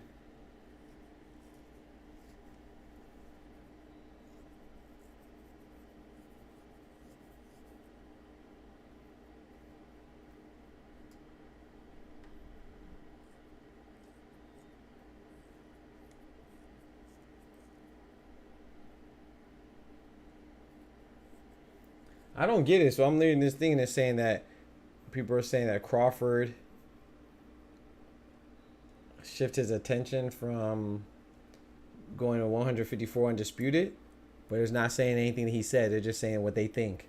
Like, come on, bro. Someone else is saying, yo, these people be hating. Someone else is saying that Boots Ennis, he's trying to hide from real challenges. That's why he's staying at 147. This is articles, bro, on Boxing News. These people be haters, boy. This other person says Crawford risks backlash if he chooses Golovkin. No one ever said anything about him choosing Golovkin. Bro, these people be hating, boy. But Faniel, what's good, brethren?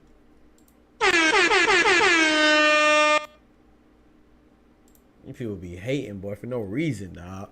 But yeah, I think we gotta wait and see. Let's see who he fights next. Let's see who Bud fights next. If it's gonna be the winner of Tim Tszyu and Bakram Murtazaliev, or if it's gonna be the winner of Spencer Fundora, or if it's gonna be somebody that he feels will bring him closer to the Canelo fight, which I don't think it will be. I think he's going for undisputed, and then we'll judge, man. People just making up stuff prematurely, you know. I want to see who he fights next. But he just fought 2 weeks ago. You know what I'm saying? We just fought 2 or 3 weeks ago, man. You don't make that decision already, bro. And all the other champions at 154 are occupied. It's not like they're free. You know, like I said, Bakram, who has an IBF championship, he's fighting Tim Tszyu. Fundora, who has a WBC and WBO, he's fighting Errol Spence.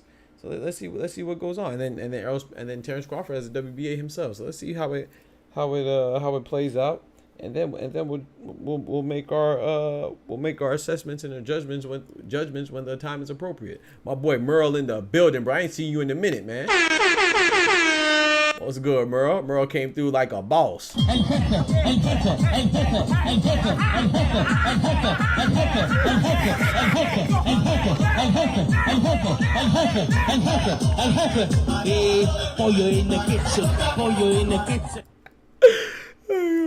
He said, I want to see Ben Whittaker again. Yeah, me too.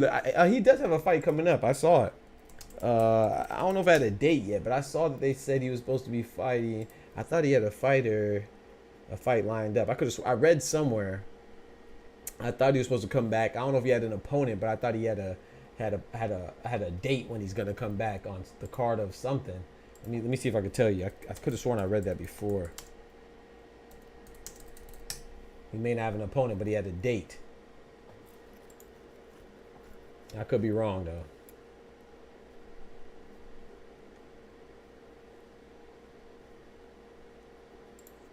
I can't find it right now.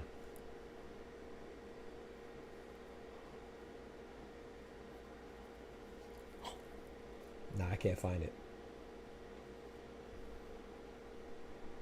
But yeah, speaking of Ben Whittaker, who's in Europe, right? They said that Frazier Clark and Fabio Wardley will have their rematch at heavyweight. That should be a good fight. Their rematch should be coming up, so I'm excited for that too. Where the Caribbean one popped out to see this just to say. Where the Caribbean one, I'm so late. Nah, I can't do that, bro. Because if I do that, then y'all really gonna say, "Oh, he did this one for this. He did this one for this." That they see, you know, I ain't gonna have one on any. We ain't gonna have no boxing show. We just gonna be watching clips all day. That one is for everybody, man. It's a Hispanic dude. I believe it's a Mexican dude specifically. On the mic, DJing for a black dude dancing. That's showing love to everybody. And there was white folks in the crowd, black folks in the crowd, Hispanics in the crowd, Asians in the crowd. That's for everybody, man. Oh. Yo, how did it even work? Date no opponent, opponent no date. I get, yeah, opponent no date, but like so sometimes you can have a date and no opponent because that usually doesn't happen for the main event, obviously. But when you're on the undercard, you know, no one's really building up and promoting your fight like that, so you could just get somebody that's available. And like let's say like Canelo is fighting Berlanga, and then the undercard, you know, we know Ben Whitaker's on there, but we don't know who he's fighting yet because it's easy for them to get an opponent or cancel his match altogether in the scenario that they can't get an opponent and nobody will really miss it because it's not the main event. So that happens quite a bit where you get a date and no opponent. That happens quite a bit. It doesn't happen for any big fighters or any big headliners, but it definitely happens. Happens quite a bit actually. Pancho Villa, what's good, man? He said, how's the, I love seeing things like that. Yeah, facts. That's how it's supposed to be, facts. Blanca Belair looking good. Bianca Belair. Who is that? Bianca Belair. Don't have me looking up nothing crazy. Oh, wrestler? American professional wrestler? So I said, what up, though? Come let me interview her. He said, what's the topic? We were talking about Triple G potentially fighting Crawford. It's a rumor. And then we were also talking about Mbilli versus, Derevyanchenko fight card. He said that's the wrong chat. Hey yo, this man tired, boy. Oh, that man tired. Freaky ass. Badgerov is a good win. Badgerov was a super middleweight in 2018. He even beat my boy. Oh really? In amateurs? Oh, I didn't know that. That's what's up. I mean, Sean Porter fought Usyk in amateurs, so hey, Usyk a heavyweight in now, and Sean Porter didn't go over 147, did he? I don't think so. Maybe. Nah, I don't think he ever went over 147. Triple G instead of Boots is wild. I agree, clone. I agree. Like I said, I don't think that's gonna happen though. That's just a rumor. I don't think it's a rumor. Didn't it come from? I haven't even heard it from Turkey Al-Sheikh. I just heard people have been saying that, and I read an article saying that they heard it that Turkey is entertaining that because Triple G wants to come back and. You know, so I haven't heard it from an actual Triple G himself or Terence Crawford or Turkey Al-Sheikh. So, you know, so like I said, people are just making these rumors. I mean, maybe someone does have it. Maybe there is a legitimate source somewhere in the rubble, but I'm not about to search through it. We just talking about it because it's something to talk about. But you know, I don't believe it unless I make a video about it. If I don't make a video about it, I don't believe it. But it is something to discuss. Boots wants his rise to fame to end that fast. Yeah, I think Boots loses to Bud as well. But hey, you better leave Bud. I'm telling you, bro. Bud fighting Pac-Man in China before he fights Boots. I'm sleep. I don't know about that one. You wildin'. What y'all on though, man? What y'all got going on today, man? What's everybody doing today, man? Y'all chilling with your loved ones, with your girl, with your boyfriend, with your kids, with your wife, with your husband. You out and about running errands. You coming from church. What everybody got going on? You're relaxing. What you got going on?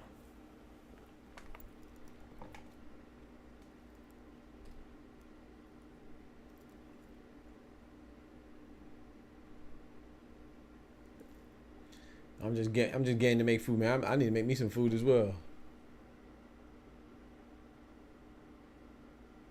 Hold on. He said, I'm just getting to make food. I've been thinking about an egg sandwich all day. Hey, sounds good. He said, I'm making some fillets. Hey. Fillet something. Watching WNBA. My boy Mike. Thank you, bro. I knew I was forgetting something, bro. I got to tighten up, too. I haven't made a WNBA video in a minute. That's right. Who's playing right now? Yeah, Seattle Storm versus Indiana Fever, and then Connecticut Sun versus Atlanta Dream. Both good games. Seattle Storm and Indiana Fever are in the halftime right now. Bro, thank you, Mike. I'm tripping. New Zealand, welcome Adesanya back. Filet mignon. Filet mignon. Not filet mignon. Not filet mignon. Filet mignon. Head ass.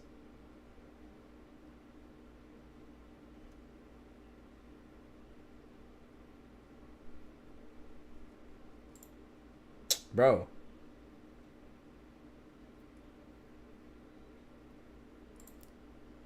I'm gonna time him out for that. I'm telling you. Yeah. Go ahead. I gotta kick myself out. I ain't gonna lie. I gotta throw myself out for that one.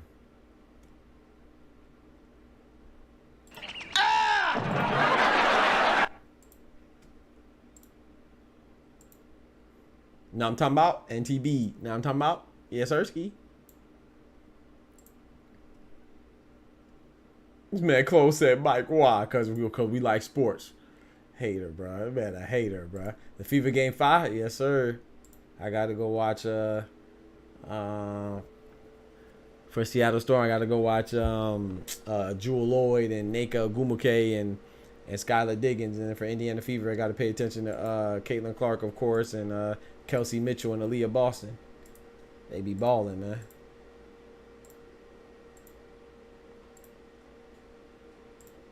But what I call Connecticut Sun be holding it down too with Alyssa Thomas and DeWanna Bonner and Dejanay Carrington. Hey, that's me right there, boy. Dejanay Carrington. And then who they playing? Atlanta Dream. We still got Tina Charles still hooping. Got Rebecca Lobo talking right now.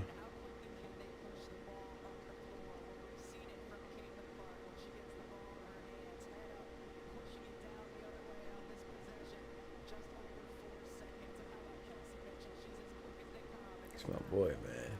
I ain't even know Skylar was in Seattle. Yeah, I'm about to go to every game from That's Crazy. This man said he ain't even know Skylar was on Seattle. Yeah. She on Seattle Storm. In fact, Storm is good. I like her. Yeah. Connecticut doing their thing, man. Yep, because who we had from Connecticut that was on the Olympic team. Alyssa Thomas was on the Olympic team from Connecticut. And then from Seattle, Jewel Lloyd was on the Olympic team. From Indiana, there wasn't anybody. Atlanta Dream wasn't anybody.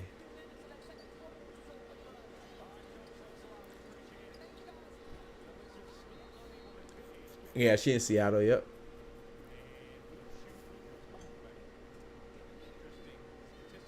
And of course, Naka Agumake was on the Nigerian team, of course. On the Nigerian national team. Right now, Indiana's up by 1 point, 35-34.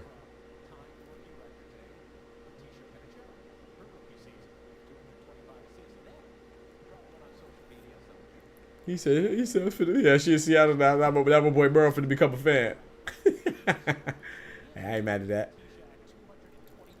I've been to a couple Seattle Storm games. I went to Seattle Storm games back when Sue Bird was playing for Seattle. You know what I'm talking about? Oh, shoot, y'all can hear the game. Why y'all ain't tell me y'all can hear the game? Yeah, Liberty had two players. Yep, they had Brianna Stewart and Sabrina Ionescu. Yep. I can name all 12 of the people on the team, man. So Liberty had Brianna Stewart, Sabrina Ionescu. Connecticut Sun had Alyssa Thomas. Seattle Storm had Jewel Lloyd. Las Vegas Aces had 4. They had Asia Wilson, Kelsey Plum, Jackie Young, and Chelsea Gray. Phoenix Mercury had 2. They had Diana Taurasi and Brittany Griner. Dang, I'm missing somebody now. And then Minnesota Lynx had 1, Nafisha Collier. And then I'm missing somebody, bruh. Oh no. Oh, Kalia Copper. Sorry, Phoenix Mercury had 3. I said Phoenix Mercury had 2. I said Diana Taurasi, Brittany Griner. No, Phoenix Mercury had 3. Kalia Copper, Diana Taurasi, and Brittany Griner. Come on, man. I just named all 12. So see, if I'm gonna complain about somebody not being on the team like Caitlin Clark, then I should at least know everybody on the team.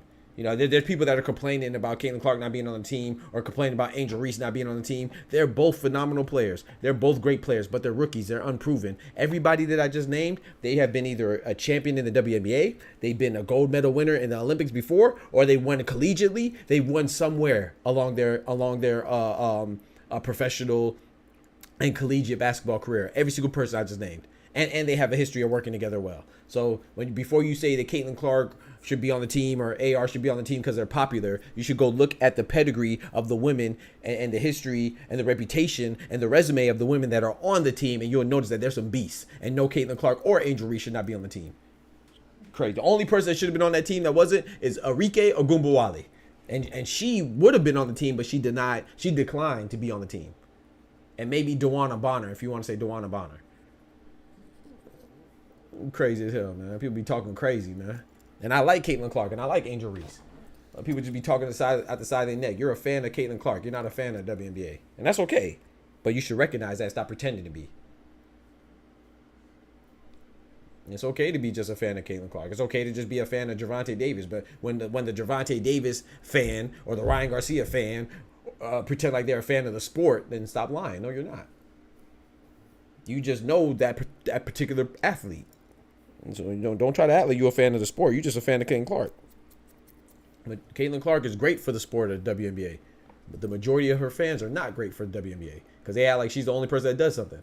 And I like Caitlin Clark. Caitlin Clark just balled. She had 29 points against the Phoenix Mercury. They just beat them yesterday or 2 days ago. No one said nothing about Kelsey Mitchell having 28. But shout out to Caitlin Clark. She had a double-double, though. She had 29 points and I believe 10 assists or 11 assists. She went off. She went crazy. Caitlin Clark's a beast. But guys, dang, you ain't even gonna mention that Kelsey Mitchell had 28. It's at least with Chicago Sky. Chicago Sky just beat who they just beat? Was it the Atlanta Dream? They just beat somebody, and AR had her traditional double-double, but they at least mentioned that Camila Cardosa. They mentioned her double-double. You know what I'm saying? They mentioned Angel Reese's double-double, and they also mentioned Camila Cardosa's double-double. France hated mans for that. She did the reverse MB. Yeah, facts. Good game though. Crowd was packed. Yeah, oh yeah. All right, got to check out. Much respect. Hey man, appreciate you, Oscar. Take it easy, bro. Have a good day, bro. God bless you. Appreciate you coming through. All right, he said good game though. The crowd was packed. Yeah, facts. They had Brandon from the Phoenix Suns. This man calling Brittany Griner. Nah, you disrespectful, bro. You disrespectful, bro. Okay, DBT, you know my team, Mike. Come on, Mike. You know my team. We real fans over here, man. We know a little bit about the sports that we choose to discuss. You know what I'm talking about, Mike? Ain't no faking over here with us, man. You know where we from. You know how we do it, man. We don't fake nothing, man. We get off the muscle. We get the hustle off the muscle, man. Straight out the mud. We don't fake nothing. If I told you, if you ask me something I don't know, I'd be like, okay, bro, I don't know. I don't have an opinion because I don't know. I need to get back on my WNBA videos, man. I haven't made a WNBA video since the All-Star game. Be easy, Oscar. She did the reverse at B. France hated man for that, bro. France couldn't stand that beat. I definitely think Caitlin Clark's going to be an all-time great, though. I do. If she can keep it up, I definitely think she's going to be an all-time great. I think Angel Reese is going to be an all-time great, too. Right now, though, at this very, like, I think that it's a very good race, man. But I would have to lean towards Caitlin Clark today, right now. For Rookie of the Year, I'm leaning towards Caitlin Clark right now, today, as it stands. But it's a very tough race, man. It's a very close race. But I think right now, at this moment, especially with Indiana Fever having a slightly better record than Chicago Sky, I think that's important. But before I thought Angel Reese had the slight edge, but now I think Caitlin Clark has a slight edge. Ooh. Oh, that was a foul. That was a block. The game was live, man. Leave Brent alone. Bro, they disrespect. Mike, you see how they disrespect the queens, man? You see how they disrespect the queens of the court, man? Yeah, that was a good block. They call that a foul? No shot they call that a foul, Mike. That was a clean block.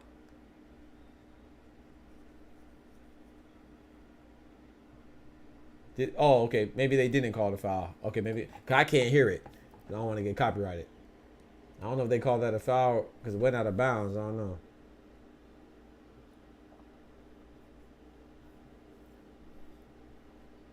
That dad got a lot on the show.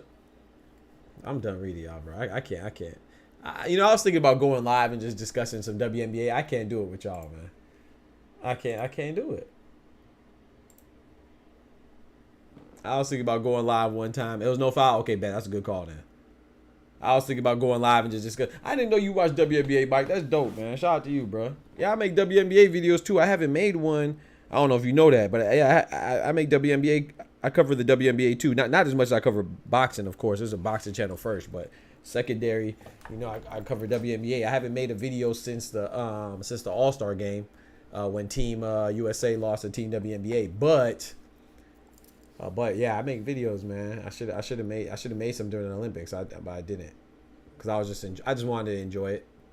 And sometimes when I make videos, man, I get annoyed because people make stupid comments, bro. Like, you can't praise one player without somehow disrespecting another. Like, I could salute a player. That's not disrespect to the other player. Like, what? I have videos complimenting Caitlin Clark. I have videos complimenting Angel Reese. I have videos complimenting Nafisa Collier. I have videos complimenting Asia Wilson and Kelsey Plum. I just appreciate greatness and goodness.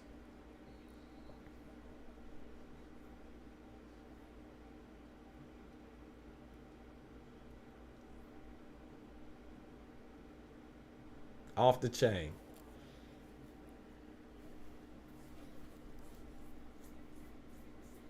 Man, if Florida had a I should go to Atlanta Dream, but if Florida had a WNBA team clone, I would go. Like I said, I've been, you know, my pops is I was born in Seattle. I was raised in Florida, so I'm from Florida, but my pops is lives in Seattle still, and I went to a couple WNBA games in Seattle. Like I said, when Sue Bird was playing. But if Florida had a WNBA team, I'd definitely go. Remember, they used to. But that's when I was in school and I couldn't afford it. You know what I'm saying? To really go like that.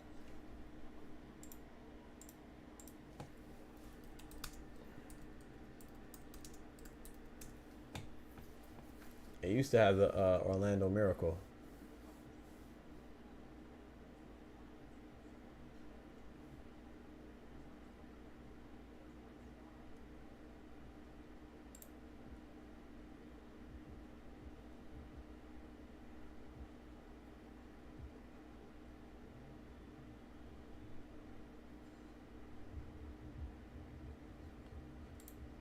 Chat, you know, just looking this up, I did not know this.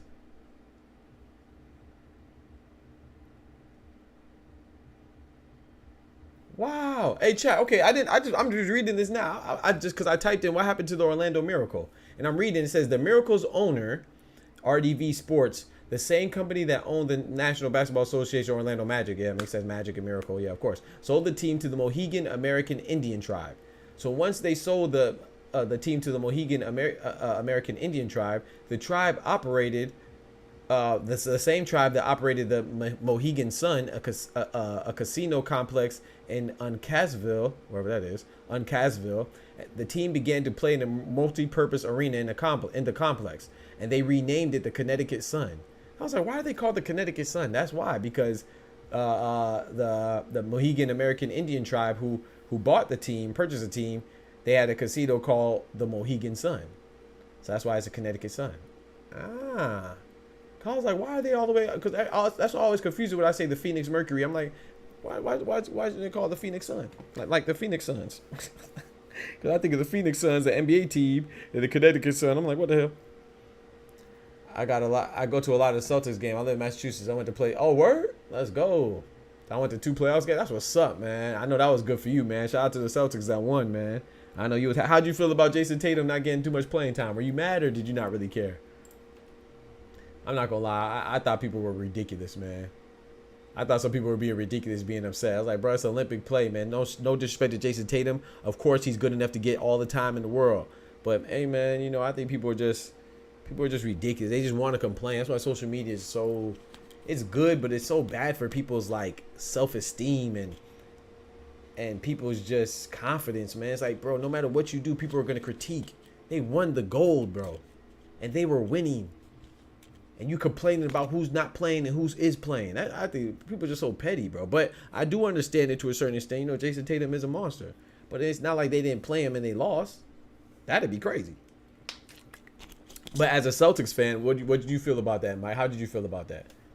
I was a baller in my young days. I love pro college and women. That's what's up. High school ball. I played for Bobby Hurley. Oh, word? That's what's up, bro. That's what's up, dog. Yeah, Bobby Hurley. He was supposed to get the he's a coach for what's his name, right? Bobby Hurley Jr. He's a coach for the hey, who's the coach? Who's the coach of, man? I know you're gonna tell me. I can't remember right now. But that's the one that the Lakers were trying to get as their coach, right? Wasn't he the same one that the Lakers were trying to get as their head coach? Average in the building. What's good, Average? So, Chad and Doc, damn, man, I missed all the fights last night. Got to join. Yeah, you missed the fights, bro. You supposed to pull back up on us, man. But you got to join. Hey, have fun. I'm glad you safe. Yes, sir. Have fun, man. You know we here with it. He said, yeah, Mike said he didn't care because you were a real one. Yeah, I didn't care either. But I do like to hear people's, you know, their rationale. I understand how some people care. It's kind of like with the Caitlin Clark. I'm not saying that people shouldn't be disappointed that Caitlin Clark didn't make the team.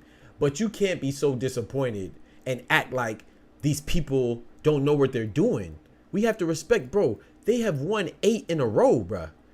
Bro, Team USA, the women's basketball team, they are the most winningest team in the history of the Olympics. Notice I said winningest team. I didn't say they're the most winningest women. I didn't say they're the most womenist. I mean, they're the most winningest. I didn't say they're the most winningest women team. I didn't say they're the most winningest American team. I didn't say the most winningest basketball team. Out of all team sports in the Olympics, in international play, the women's national team the American women's national team have won the most. And they won 8 straight, bro. The last time they won in international play was 21 years ago. That means if you're 21 years or under, you weren't even alive since the last time they lost. So we're going to question the personnel. We're going to question the team from a personnel standpoint for the people who are on this ridiculous streak, this phenomenal streak of winning. If they lose, okay. But they have won gold with people again. Like, come on, bro. People just want to talk, man. Everybody swears they're an expert, playboy, genius, philanthropist. They don't do nothing wrong. They look the best, sound the best, make the most money. Like, come on, bro. The most charitable. Like, come on, bro. Let people do their job, man. Steve Kerr is a coach of the U.S. national basketball team, and they won. Lakers wanted Danny Hurley. My fault. Danny Hurley. My bad.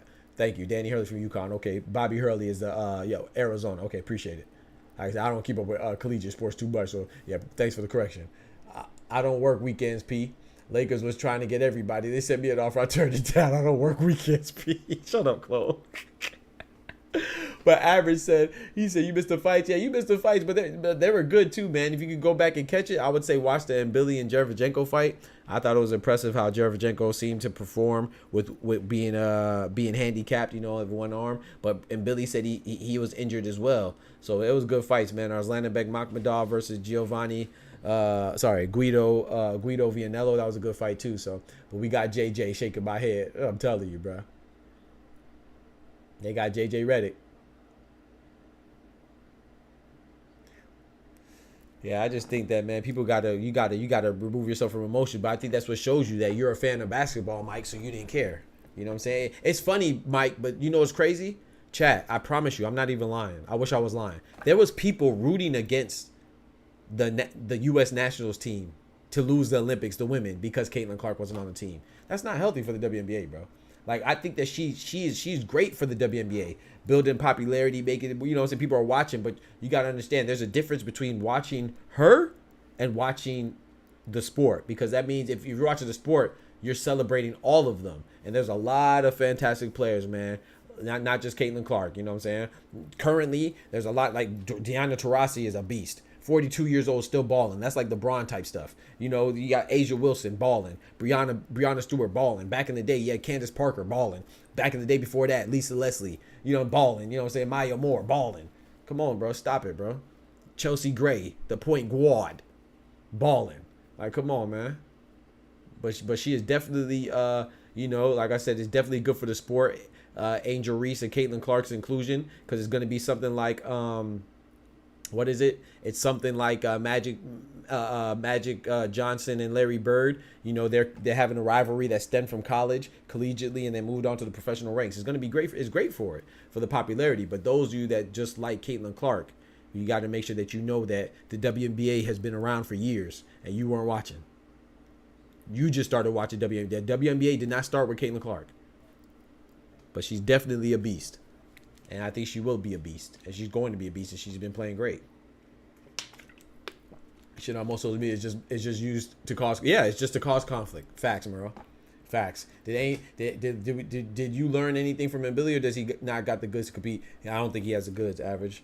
Like I said, I'm still gonna give him some grace because, like I said, he hurt his right shoulder in like the 3rd or 4th round. What he said after the fight, and he didn't complain. He just fought through it.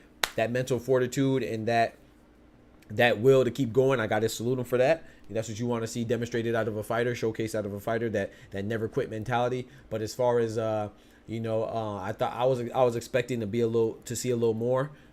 He wasn't as impressive as I was hoping he would be. But Sergiy Derevyanchenko is a beast too. So when you ask me, do I think he could be a champion? Yeah, especially especially if Canelo's not holding all the belts. If Canelo, which is yet to be seen, right? Canelo's no longer undisputed.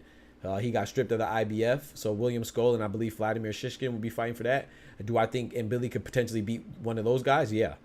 But do I think he could beat Canelo? No. So I think if Canelo decides to go for undisputed again, then I don't think Mbilli, like I said, I don't think he beat Canelo. So no, I don't think he'll be able to be a champion. But assuming that Canelo doesn't decide to continue his pursuit of all the belts, ooh, that was a nice block from Caitlin Clark. Then I think that, yeah, Mbilli is a championship level. Ooh, and she got blocked right back. Then he is potentially a championship level fighter, but I don't think he's elite though. I don't think he's elite. I think Caleb Plant, that'd be an interesting fight, but I would have Caleb Plant beating him. I think he beats Berlanga, but I think Ozzy Iglesias and Mbilli would be a good fight. I have to see more from Iglesias, but I think I would probably lean a little bit towards Iglesias right now. Over Mbilli. I definitely think Cinnamon beats Mbilli. Who else? I think Jamal Charlo, he's inactive right now, but if he came back, I think he would beat Mbilli. Him and Diego Pacheco would be a good fight. I would lean towards Mbilli over Pacheco slightly. But yeah, the 168-pound division is pretty good, but I don't think Mbilli will stand out. Like Jaime Munguia. I think Jaime Munguia beats Mbilli. Like I said, I think that there's no shame in being the weakest of the top. I think he's a top guy. But I think he'll probably be like, at the bottom half of the top of the guys at the top. But we'll see. Like I said, he could prove me wrong. He uses as a great learning experience, and Sergiy Derevyanchenko's been in there with the best of them. Sergiy Derevyanchenko is crazy to me that his record is 15-6. That is the most. I say Sergiy Derevyanchenko probably has the most. How could I say? The most intriguing 15-6 in boxing history.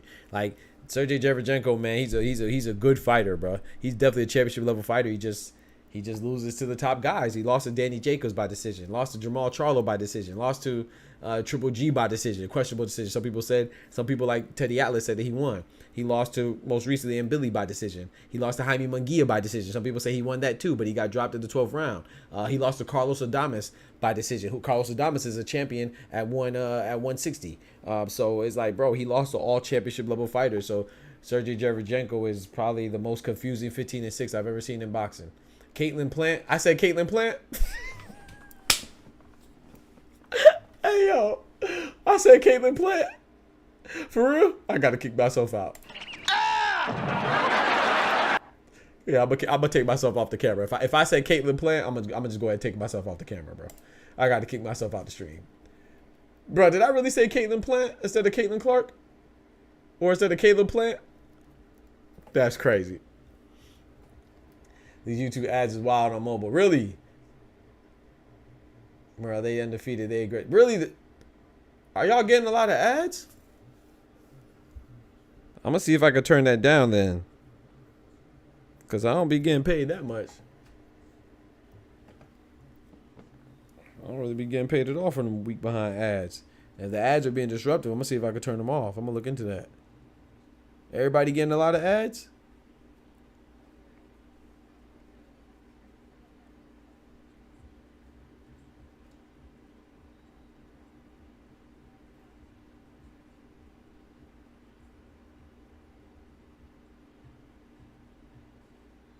I don't think you can. Yeah, I probably can. I don't even know if I can, be honest. Well, I'll tell you what I can do. Don't put that on Caleb. I don't think I said that, bro. I might have actually said it, bro. Oh, you only get them on the mobile joint. Okay. I'll tell you what I can do, bro. I'm going to go get me some food, man. I'm hungry, man. I didn't really eat. So we had a good time chopping it up about this boxing stuff, man. Appreciate y'all for real. You know what I'm saying? Like I said, man, consider contributing to the stream, man. Keep going so we can keep going and growing, man. You know, we're a long way from where we want to be.